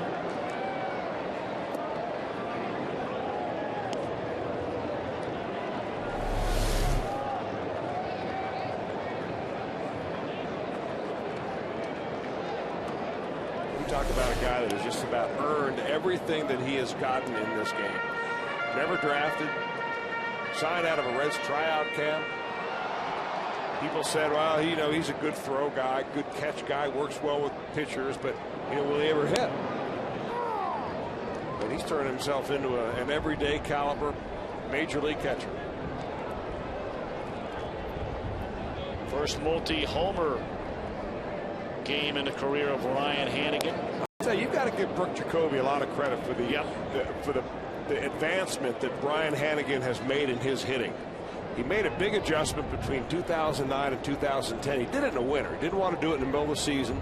Had to remake his whole swing, change his approach, change the way he set up, where his hands were, and Jake went to him and said, hey, you can be a little singles hitter up the middle the rest of your career, or you can add some pop. He's a strong guy. I mean, he's a catcher.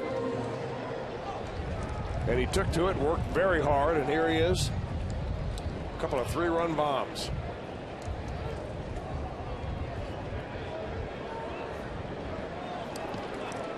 Reds leading 11-3, 11 runs on 15 hits. And they are 9 outs away from a series sweep over a team that came into town before this year began, and everybody's saying the Brewers are the best team in the Central to begin this year. And the defending champs are saying not so fast.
Specialties in U.S. News and World Report's 2010 Best Children's Hospitals.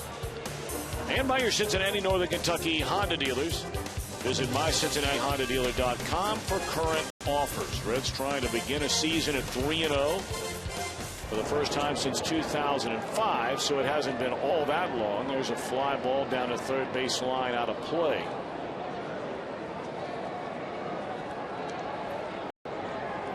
It's interesting to know that 2005 team that won its first 3 games of the year went on to lose the next 4. And extremely interesting to know that every time a Reds team has won a World Series of the 5 in franchise history, 1919, 1940, 75, 76, and 90, as Giannis throws out Betancourt, they started every one of those seasons 3-0.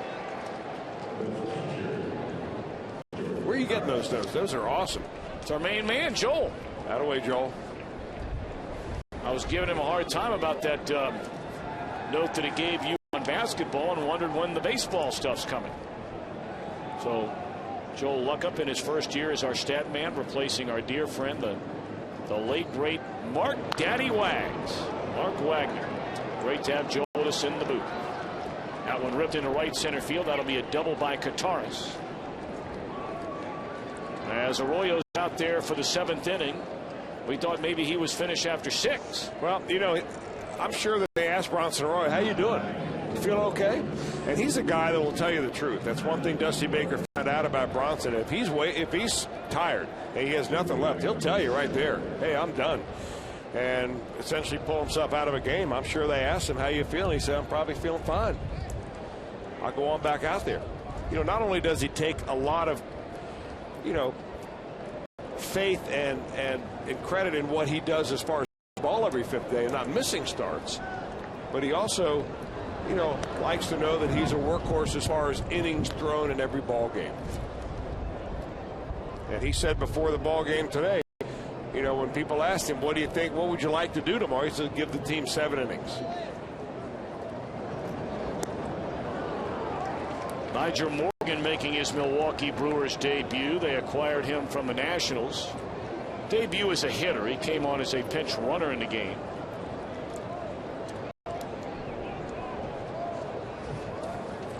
Morgan involved in a lot of very explosive situations on the field last year as a member of the Nationals.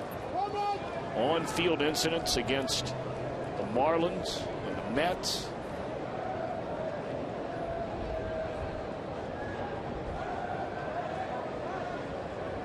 But he's a pretty good player.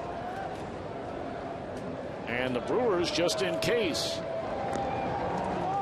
And I beg your pardon, he actually got a base hit in the game last night. But drafted by the Pirates, that's where we saw him initially in his major league career before being traded just prior 2 years ago to the Nationals. Yeah, we first saw him, Tom. I think a lot of people thought he had a chance to be a real star.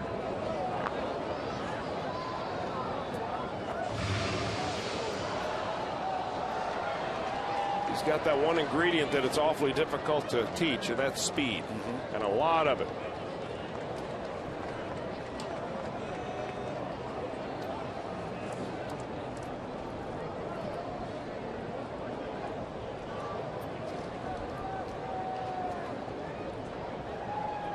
One and two to Nigel Morgan. Runner at second, 1 out. Reds leading 11-3. And that strike 3 called, and Morgan knew it. 4 strikeouts in the game for Arroyo. He has not walked a batter.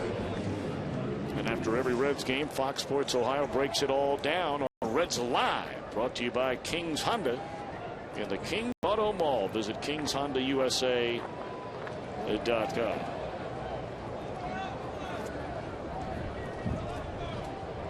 So 1 more out to go for Arroyo to get through 7 strong innings here today. And this is the only guy who's really given him very many problems today. That's Weeks, who led off the game with a home run, knocked in a second run, his second at bat with a double. He starts him out with a breaking ball, a strike. Arroyo got Weeks on a ground ball to short to end the fifth. Weeks coming off the best year of his major league career last season and off to a big start this year.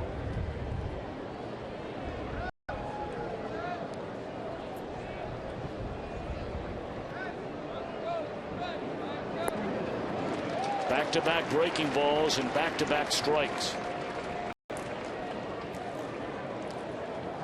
Think he's going to try to sneak a fastball by him just in case? No, do you? No. They probably had that discussion. Each time he has in the first two bats, one left the yard and the other one off the wall for a double.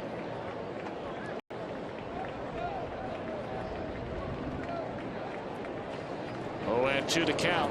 Breaking ball fooled him 3 in a row. So that takes care of that. A double, a man left. They stand and stretch here at Great American Ballpark. 7 innings of 6-hit 3-run baseball for Bronson Arroyo. What an outing for him coming off a 17-win season last year. Reds lead 11-3, and we keep it right here for the playing of God Bless America. And all our veterans of service, and welcome Jordan Woody as he performs God Bless America.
And it is by Bronson Arroyo, featured in our Tech Talk, brought to you by CBTS before the ball game. Bronson Arroyo fields his position, showing why he won the Gold Glove last year. And our John Morrell hot dog play of the game. Nice play.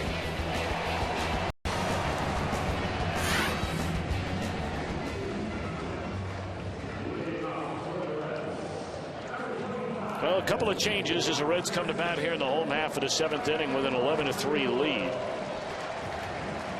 Sean Green, a former New York Met, takes over on the mound. And batting for Bronson Arroyo is Juan Francisco. Highly touted young slugger coming up through the Reds organization, who made the opening day roster for the first time in his career this year. Of course, he made the opening day roster last year when they left Mike Leake back in Arizona until his turn came around in the rotation. Then Juan Francisco was sent down, but this year they both made the opening day roster.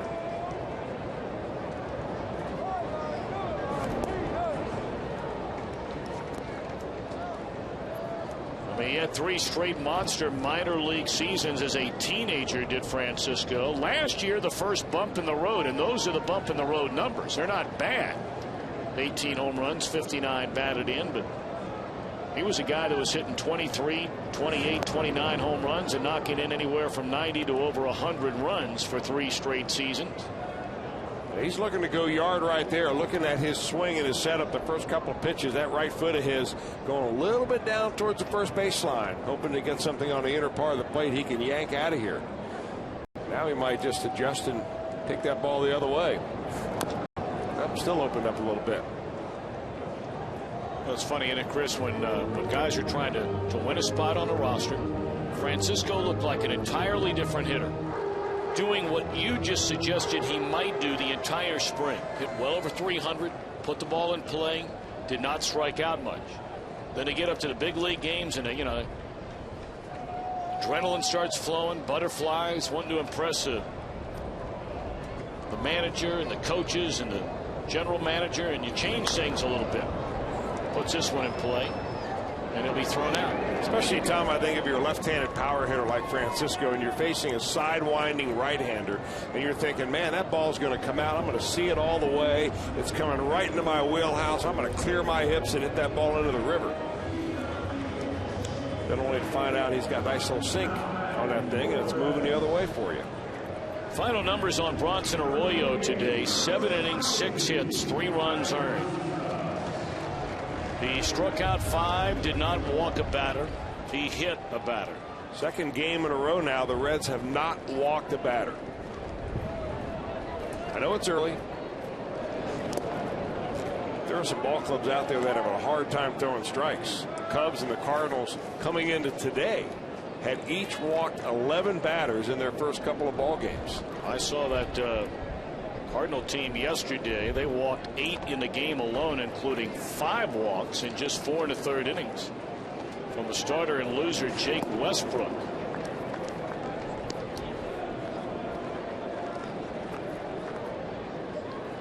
Chris Heisey batting for Drew Stubbs.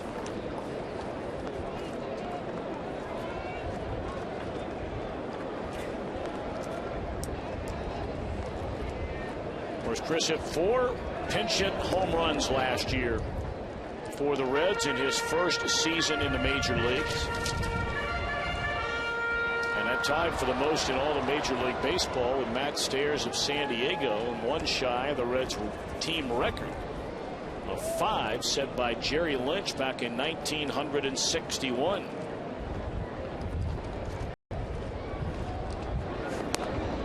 Three balls and a strike.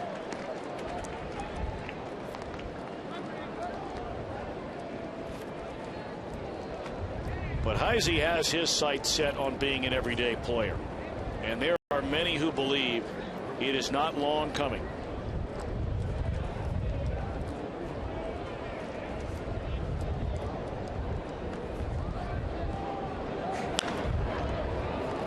That's a 3-1 hack right there. You know, he's the kind of guy, I think, Tom, that we may have discussed this before. He almost plays like he's got a little bit of a chip on his shoulder. He was not a real high round draft pick. Would he come in the 15th round, something like that?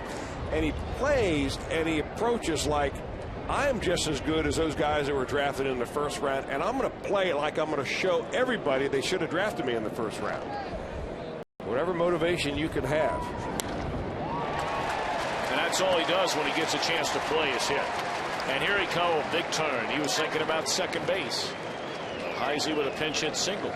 Hey, Reds fans, if you're in the restaurant industry, let JTM Food Group help you with great tasting products for your menu. Inspired solutions, better results. JTM.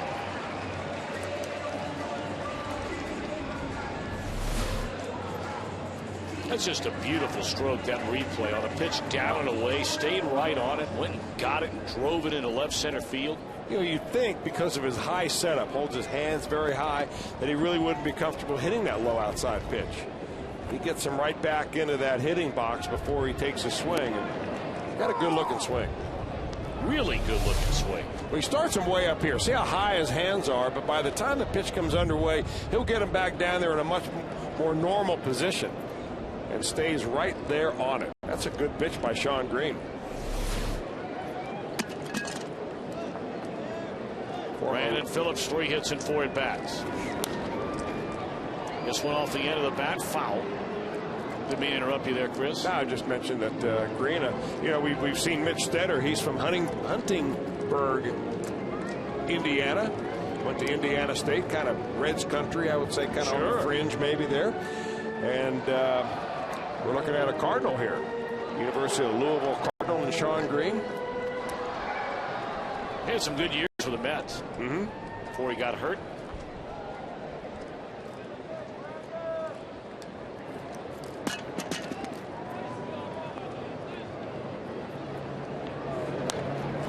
Check swing roller. That's a nasty breaking ball there by Green. 2 outs in the inning. They'll lock you up.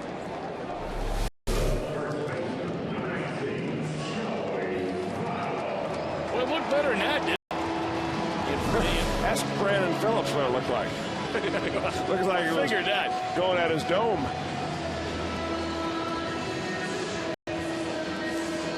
Now the Reds going to start to empty their bench. They'll let Joey Votto bat, but Miguel Cairo is standing in the on-deck circle, and maybe that prompted a visit by Kataris. Well, they're going to pitch to Votto. Reds are already in front 11-3.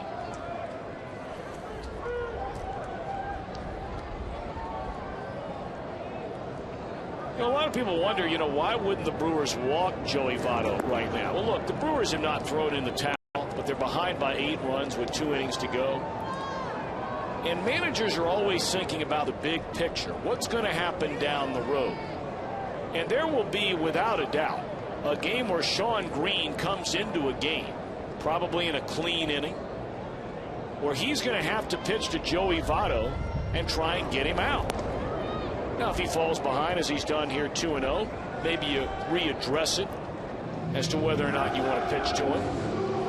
But every time there's a left-handed batter that comes up against one of your better right-handers in the bullpen, you're not going to just start walking guys all the time. No, and I think the other thing, Tom, even if he doesn't face Joey Votto with the game on the line, because that's probably a spot for a left-handed specialist, he does need help all the time on how to retire good left-handed hitters.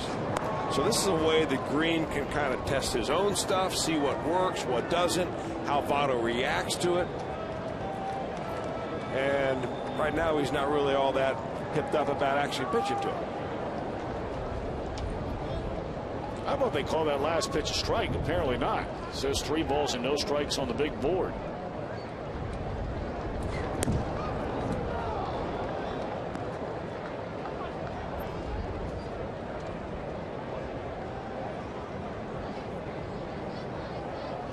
Again, the shift put on defensively against Votto, who has a hit, has reached on an error, scored a run today in 4 at-bats. 3-1 to Joey Votto. Draws a walk.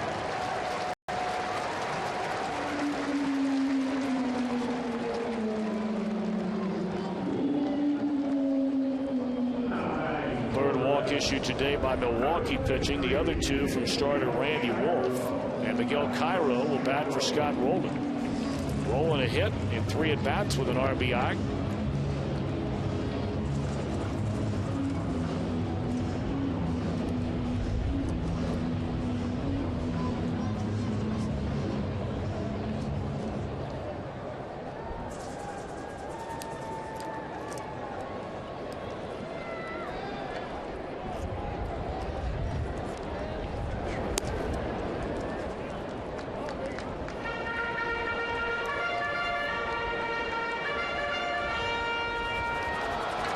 couple of other surprising series that could end in sweeps to begin the year.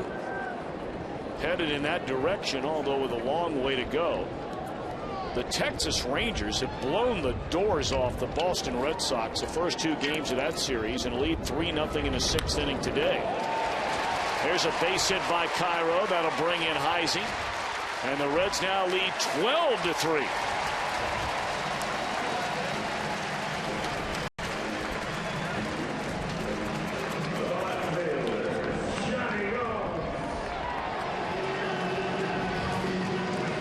Another series, Chris, that would fit that bill would be the Baltimore Orioles. A 4-1 lead over Tampa Bay in the 7th inning, and Baltimore trying to sweep the Rays to start the year. Your good buddy Buck Showalter has those O's really rolling. I know you've said for a long time that Buck Showalter is the man for that type of job, that challenge. There's no doubt about it. He will get those guys motivated over there in Baltimore. He is an outstanding manager. You know, he's rubbed some people the wrong way in other jobs with the Yankees, more so in Arizona and Texas. But the guy can manage. Well, he's even rubbed some Boston people and Boston Nation a little bit raw this year already in New York by talking about, you know, didn't he say something about Theo Epstein? Well, how smart would he be if he had the Tampa Bay Rays budget as opposed to being able to go out there and spend hundreds of millions of dollars? He said, does that make him smarter than everybody in the room because they have more money to sign Carl Crawford? You know, it's a legitimate point. It is a good point.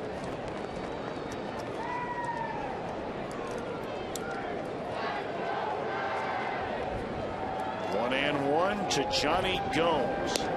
Apparently the White Sox were worn out after scoring 23 runs in the first 2 games against Cleveland, because the Tribe come away with their first win of the year, 7-1 today over the White Sox. Well, they only had 9,000 plus not today at the last night's ball game. It's been so bad weather up there, isn't it? In Progressive Field, and by far the lowest attended field ever, or the lowest attended game ever at that ballpark. But they used to sell out just night after night after night up there. Yeah, for like what, 6, 7, 8 years or something like that. It's an ongoing rivalry, has it not, between the Rockies and the Indians, and who would have the most consecutive sellouts? Yep, and the Indians were the ones, I think, that hold the major league record. Of course, the minor league record still belongs to the Dayton Dragons. 2-2 to Gomes. Ball 3. Hey, another team that's drawn very well, and they're expected to have a banner year this year is this Milwaukee Brewer team. They're going home to have their home opener, as you said, against the Atlanta Braves, but I think they've already had ticket sales of close to 2 million pre-sold. Is that not somewhere around that number? Right. Yeah. The way they've been drawing the last 3 years is stunning. Stunning. Every time we go there, there's 35,000 there. 3-2 pitch, runners go. Ball 4, and they're loaded for Jay Bruce. Things are starting to get ugly now for Ron Renicke's team. If there is one legitimate question about this Brewers team going into the year, and they've tried to address it during the offseason, they're rolling the dice on a couple of almost 40 and another over 40 relievers. LaTroy Hawkins will have him off the DL very, very soon. And we've seen Takashi Saito, who, when healthy, still has great stuff out of their bullpen. But the pen overall does have to be a legitimate question mark. Well, I think so. I mean, they only had so many bargaining chips when they went out to make the trades for Zach Greinke and then Sean Markham. And they were hoping that those guys would give you enough innings right from the very beginning of the year that you can kind of save that bullpen a little bit. But every bullpen gets exposed in a game like this. I mean, the Reds have racked up 17 hits. It's going to look ugly when you're on the receiving end of that.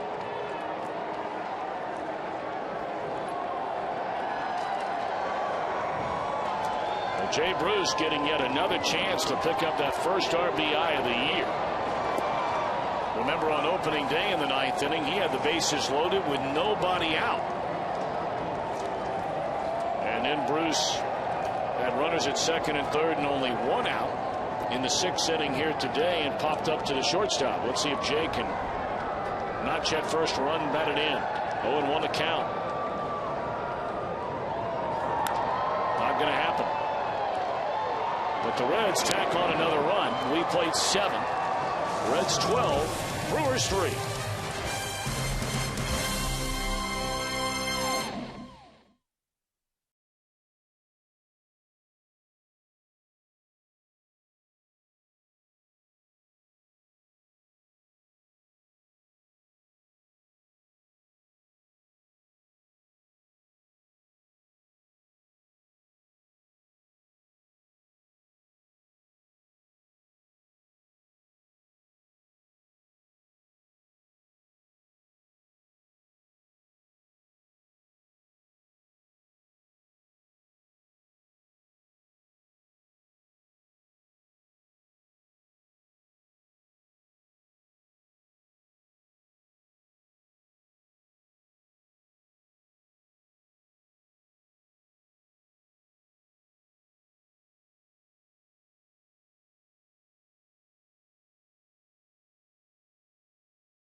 The accounts and descriptions of this game may not be disseminated without the expressed written consent of the Cincinnati Reds. Our Bark in the Park Sunday today at Great American Ballpark. Great crowds for all 3 games to begin this year.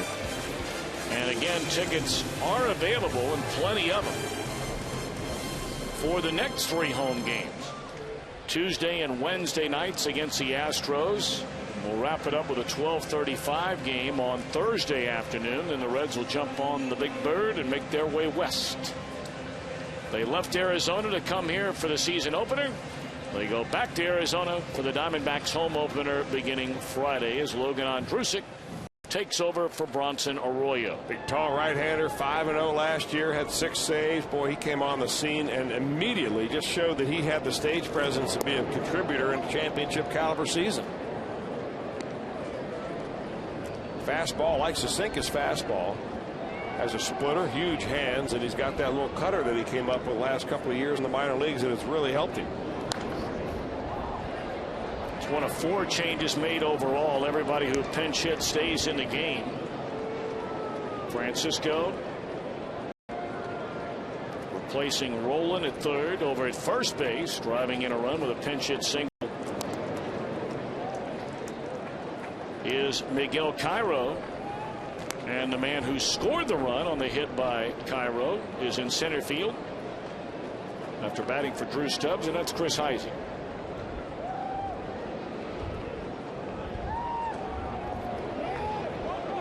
Check swing and a miss, and the runner will reach safely as it rolls into the camera well. That'll be a strikeout and a wild pitch, allowing Gomez to reach.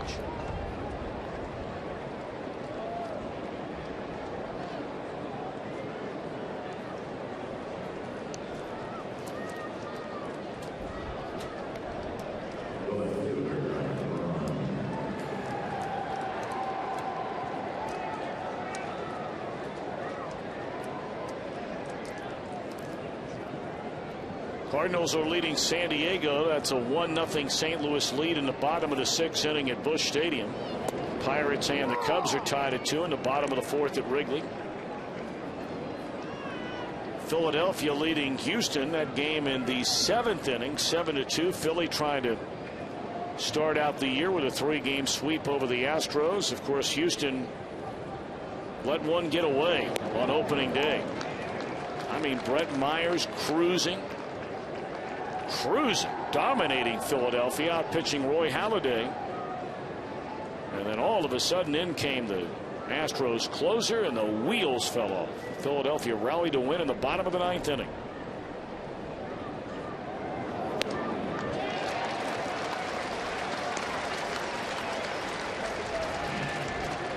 Braun gone on a fastball up in his zone. Make sure to get your 2011 Reds team calendar thanks to Kroger on Saturday, April the 16th. That's when the Reds come back into town to battle the Pirates. I mean, all your favorites, Brandon, Joey, Jay Bruce, and more, are on it. Call 513-381-REDS or go to Reds.com.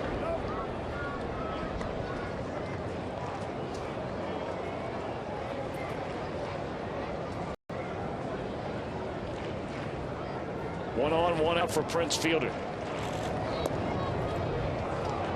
Well, the second time in the game that Ryan Braun struck out, both times on fastballs. That time on Logan Ondrusek goes upstairs to get him around the letters.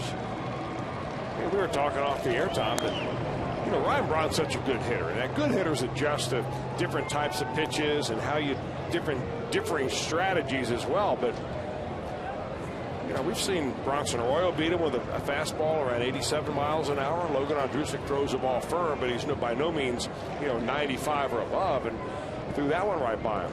But in between, Ryan Braun hit a fastball for a home run. Still the best pitch in baseball.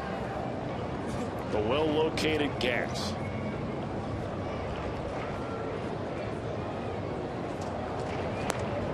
There's a fastball up and away that Fielder chases. So Ondrusek has struck out 3 batters in a row in this inning. And you're saying, wait a minute, then why aren't the Reds going back to the dugout? Well, the first batter reached on a strike 3 wild pitch.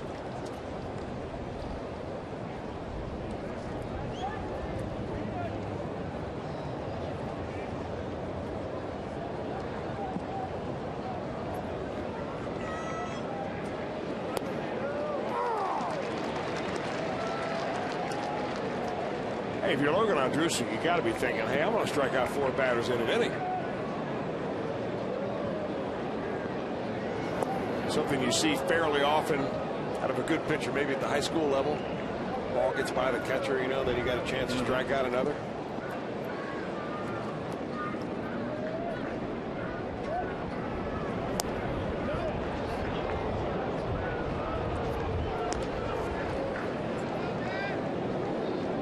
If you're wondering, is that an exclusive list in the major leagues? Last time I saw that list, it is not. It is a long list. I'm wondering what the record is. I mean, I'm wondering, has a guy ever struck out 5 in an inning? I mean, it's conceivable you could have, on and on and on and on all day. But I wonder how many times, it went on and on for a major league record where you had a wild pitch, maybe a pass ball. There's a base hit in the left field by McGee. So 2 on, 2 out for Katse.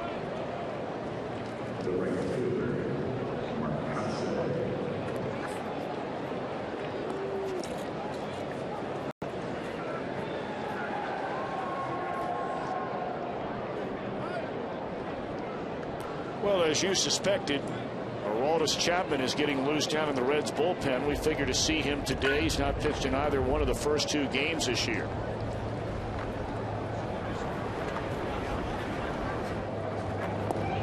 Strike 1 from Ondrusek.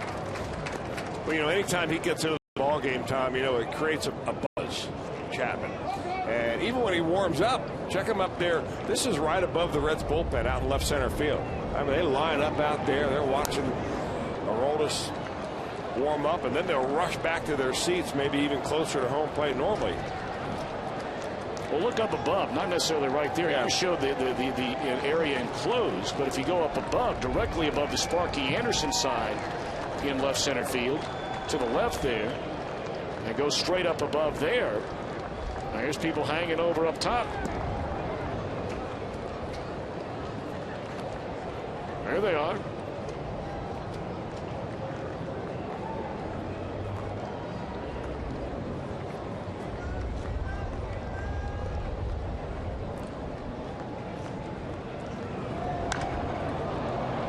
In the air, left center field. Heisey drifting, and he'll give way for Johnny Gomes. Reds bat bottom of the 8th, leading big.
They'll join the Reds on April the 29th in celebrating the 2010 Rawlings Gold Glove Award winners. The first 30,000 fans in attendance receive a free Gold Glovers photo, courtesy of Smart Travel.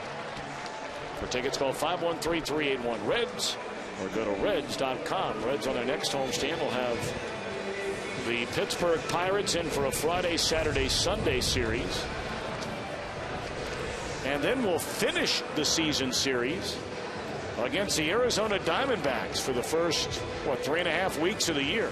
They'll play the Pirates actually a 4-game set, Friday, Saturday, Sunday, Monday.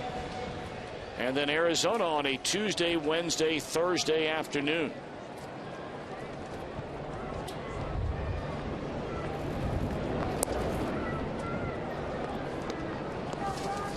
Well, the Brewers make a change at first. Eric Almonte replaces Prince Fielder, and on the mound, they hand the ball to their closer, who gave up 4 runs in the bottom of the 9th inning on opening day, John Axford, including the game-ending home run by Ramon Hernandez. He had a nice year last year, though, John Axford did. First year as a closer, coming in kind of a tough spot, and did a real good job. But the mark of a good closer is how you come back from a very disappointing loss like he had on opening day. And that's what the Brewers are hoping out of this young man, that he just turns the page and forgets all about it. Well, here's been the Reds' main man today, and there have been a lot of them. But none has been bigger than Ryan Hanigan. An infield hit in the 2nd inning, walked and scored in the 4th. A solo home run in the 5th, a 3-run home run in the 6th inning. The first time in his career he's hit more than 1 home run in a game.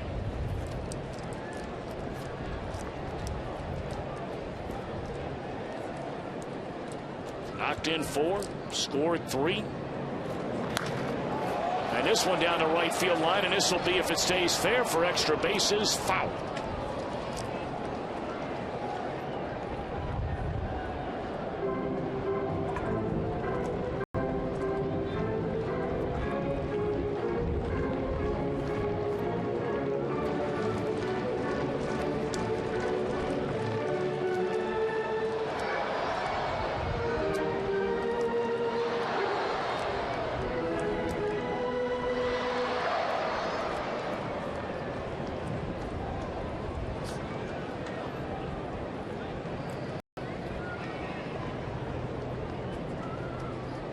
Two and 2 on Hanigan.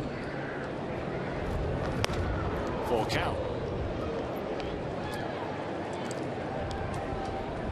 And again, if you're a Reds player here, Hanigan, Giannis, Francisco will bat 3rd. Even though your team is leading 12-3, you can tell Hanigan's bearing down in this at bat. There's a chance sometime this year. In fact, there's a real good chance that on multiple occasions this year, if Axford remains their closer, every one of these Reds are going to have big at bats against John Axford in the game. And Dusty Baker is always reminding his players about such situations.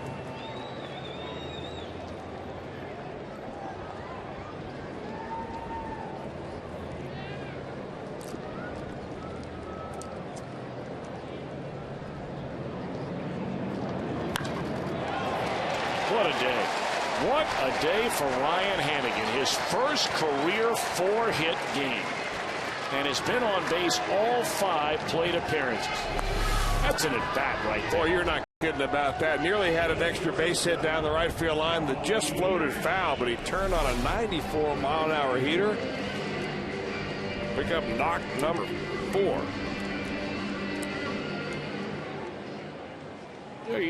You hear the term a lot, throwing away at bats, not giving away an at bat. Pete Rose used to talk about it all the time. And Hanigan, one of those guys that just refuses to give away an at bat.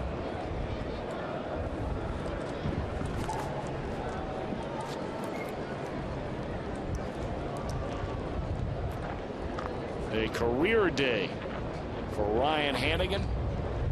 The 4 hits, the 2 home runs.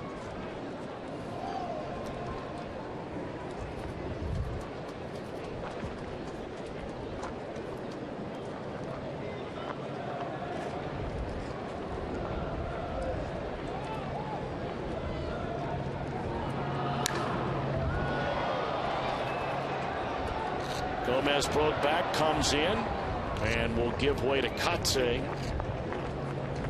First out in the Reds' 8th inning. And now Juan Francisco for a second time. Pinch hit an inning ago for the pitcher Bronson Arroyo, grounded out to the shortstop.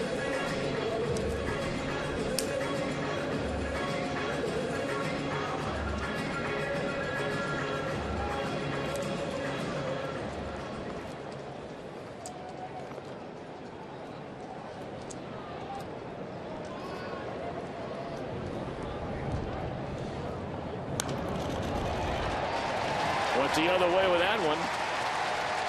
And that'll be a base hit for Juan Francisco, advancing Hannigan on to second.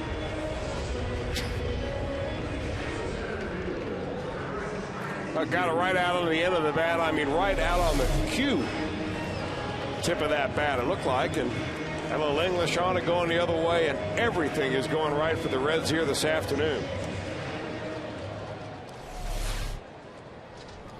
Hit number 19.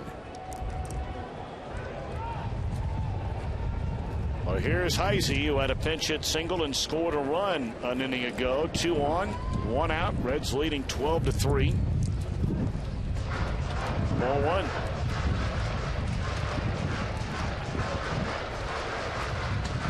Well, it's been a stiff breeze all day long, and it is a hearty win now.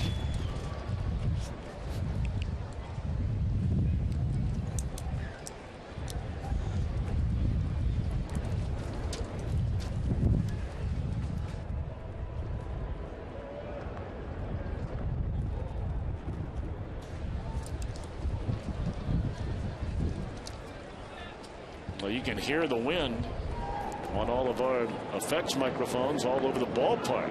Dozens of them around Great American Ballpark.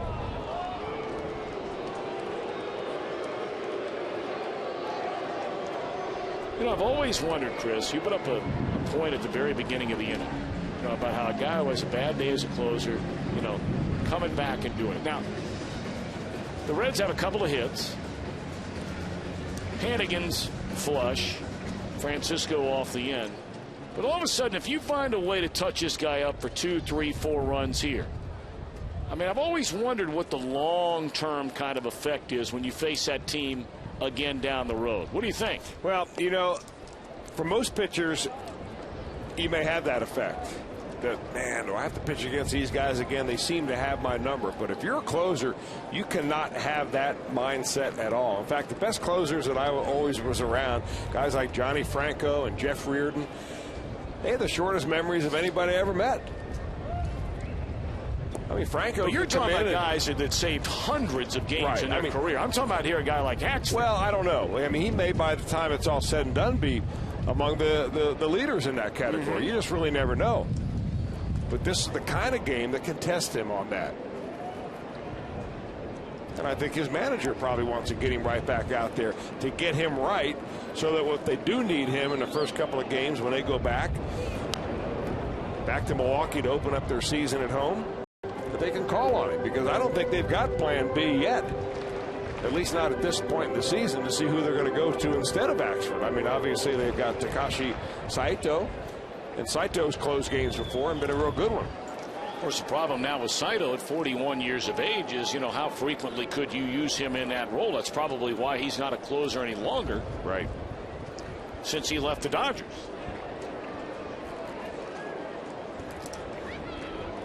Two and two to Heisey with 2 on and 1 out. Did that hit him or hit the bat? Apparently got a piece of the bat and then got a piece of Kataris behind the plate.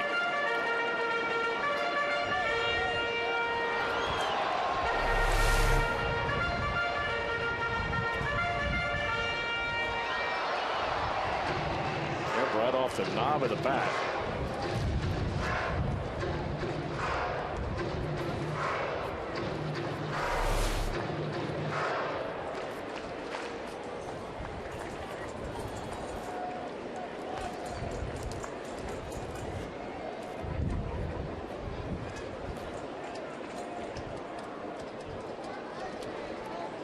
2 on, 1 out, 2-2 to Heisey. Ball 3.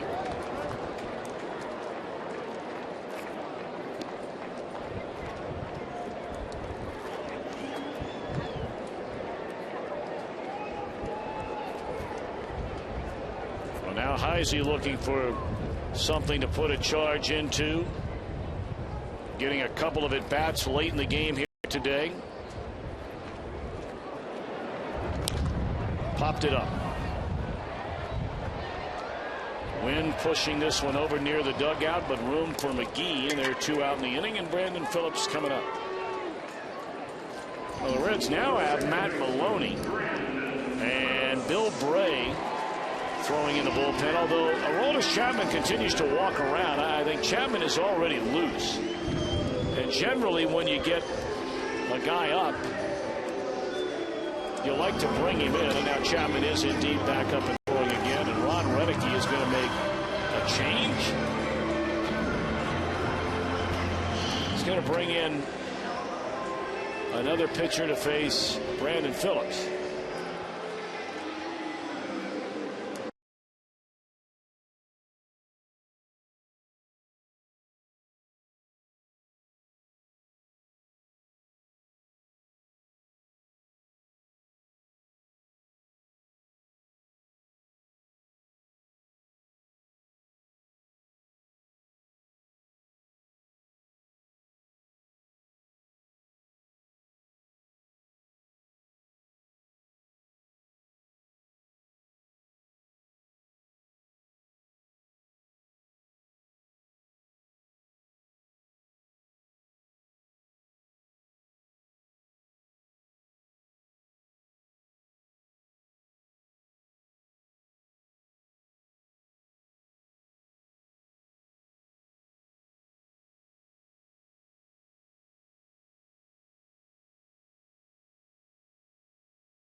Subscribe to MLB.tv today and see every Reds game live on demand on your computer or your favorite device. With MLB.tv Premium, you can enjoy HD quality, home and away coverage, multi-game view, and the ability to pause, rewind, live games. Visit Reds.com to order and get more details. MLB.com, baseball everywhere. Cameron Lowe takes over for Axford with 2 outs, and the Brewers down 12-3 to face Brandon Phillips. And there's a check swing, ball 1 low. Big night tonight. Reds uncut over at the Aronoff Center. Got all your lines memorized? No. Do you? No. Okay. I'm making mine up. I mean, there's still They time. don't know that, but well, that's good. I'm kind of on my own. There's still time to get tickets. Reds Uncut live at the Aronoff coming up with a red carpet ceremony from 6 until 7 o'clock. It's going to be broadcast live on Fox 19. But live music. They're going to be playing, games like Family Feud and Name That Tune, and the players will be involved in all this. Bronson Arroyo will be giving a musical performance along with a 17-year-old guitar prodigy from Mason, Ohio, Ben Laps. We will have interviews with all the players, the game show stuff I talked about, relive some of the magic moments from last year. It should be a great night and guaranteed to be over by about 8:50, so you'll be home in plenty of time to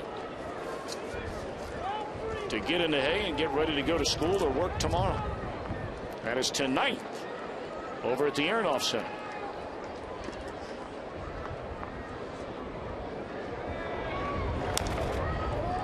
3-2 on Brandon Phillips, who's also had a good day, a 3-hit day, including a 3-run home run in the 4th. He has scored a pair of runs in the game.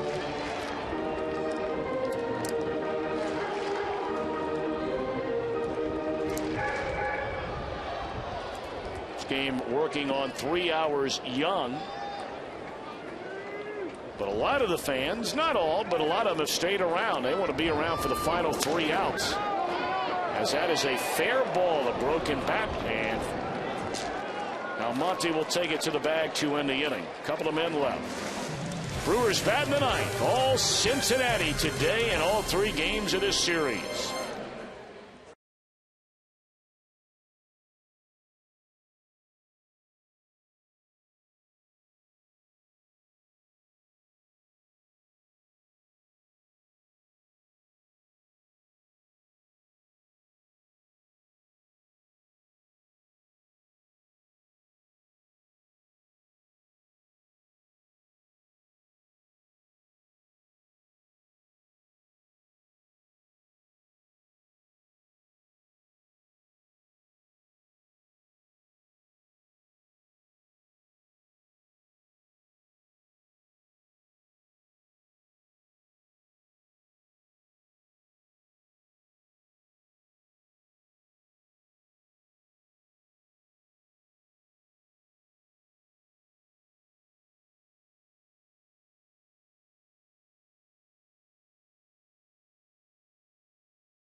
A pair of home runs, the first time he's ever hit more than 1 home run in a game.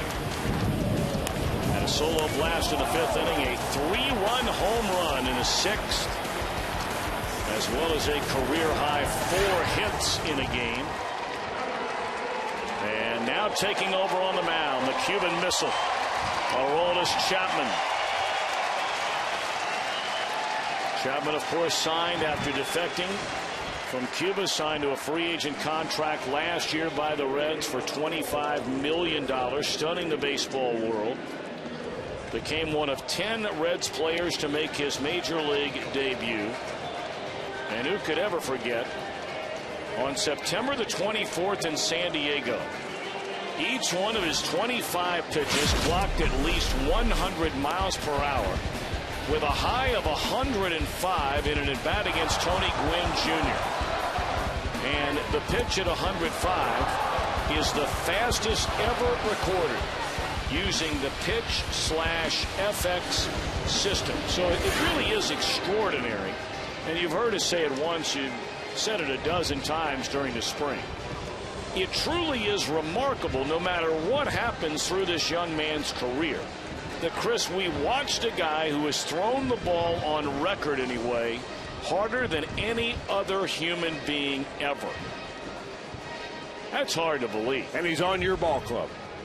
Just the way you like it. Just the way we like it.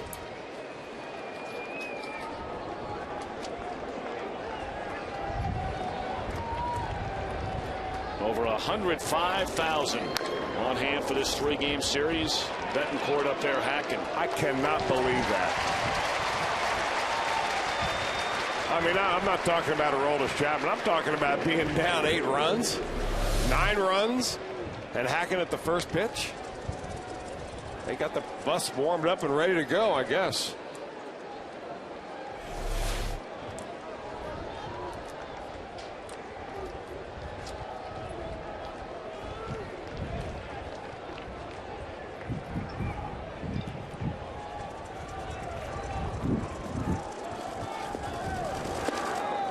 Chapman delivers 103 miles per hour on the radar gun in left center field, but it's a ball to George Gutierrez.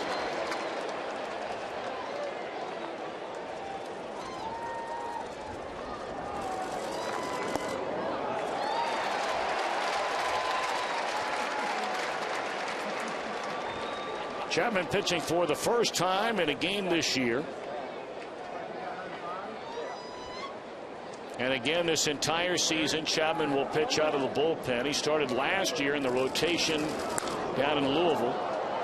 And the team felt like the biggest impact he could make with a major league club during the 2010 year was out of the bullpen. He was moved there.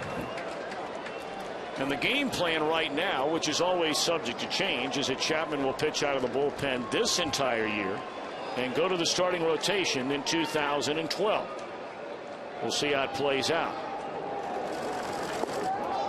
Well, you know, one of the motivations for that, Tom, I think, is the fact that if you look up and down the Reds pitching staff, and even those guys that are coming along, what you don't have is a Roy Halladay top of the rotation starter that you can run out there and say, this guy is our stopper.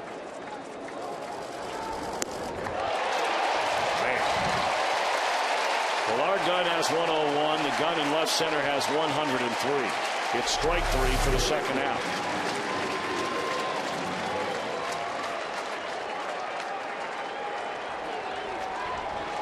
And Chris, here we are, an out away.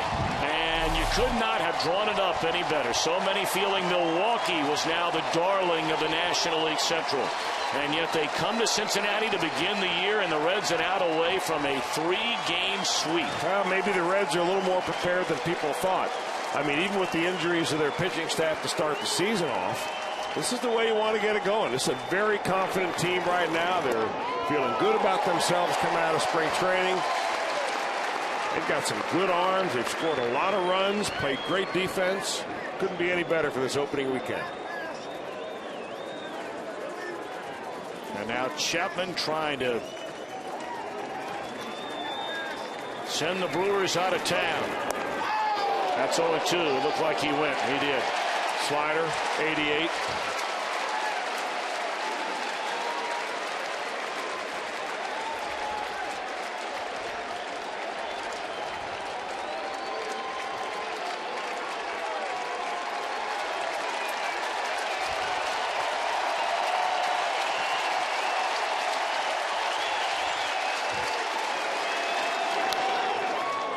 Fouled out a play by Eric Almonte. What would you rather do? Run for one day. Run like Drew Stubbs or throw the fastball like Aroldis Chapman? I like to throw the ball like Aroldis Chapman. You're not kidding about that. Yeah.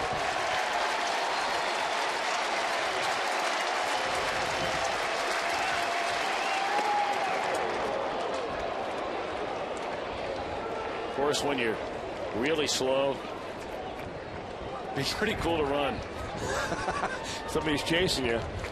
It's even cooler. And then I change my mind.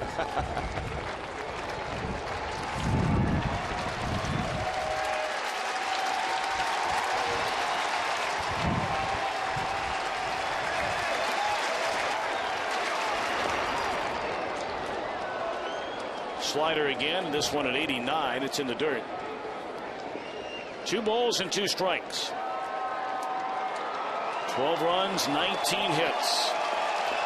3 runs, 7 hits for the Brewers. You take away the first 2 innings of game 1 in this series, and Reds pitching has only allowed 7 runs in the next 25 innings.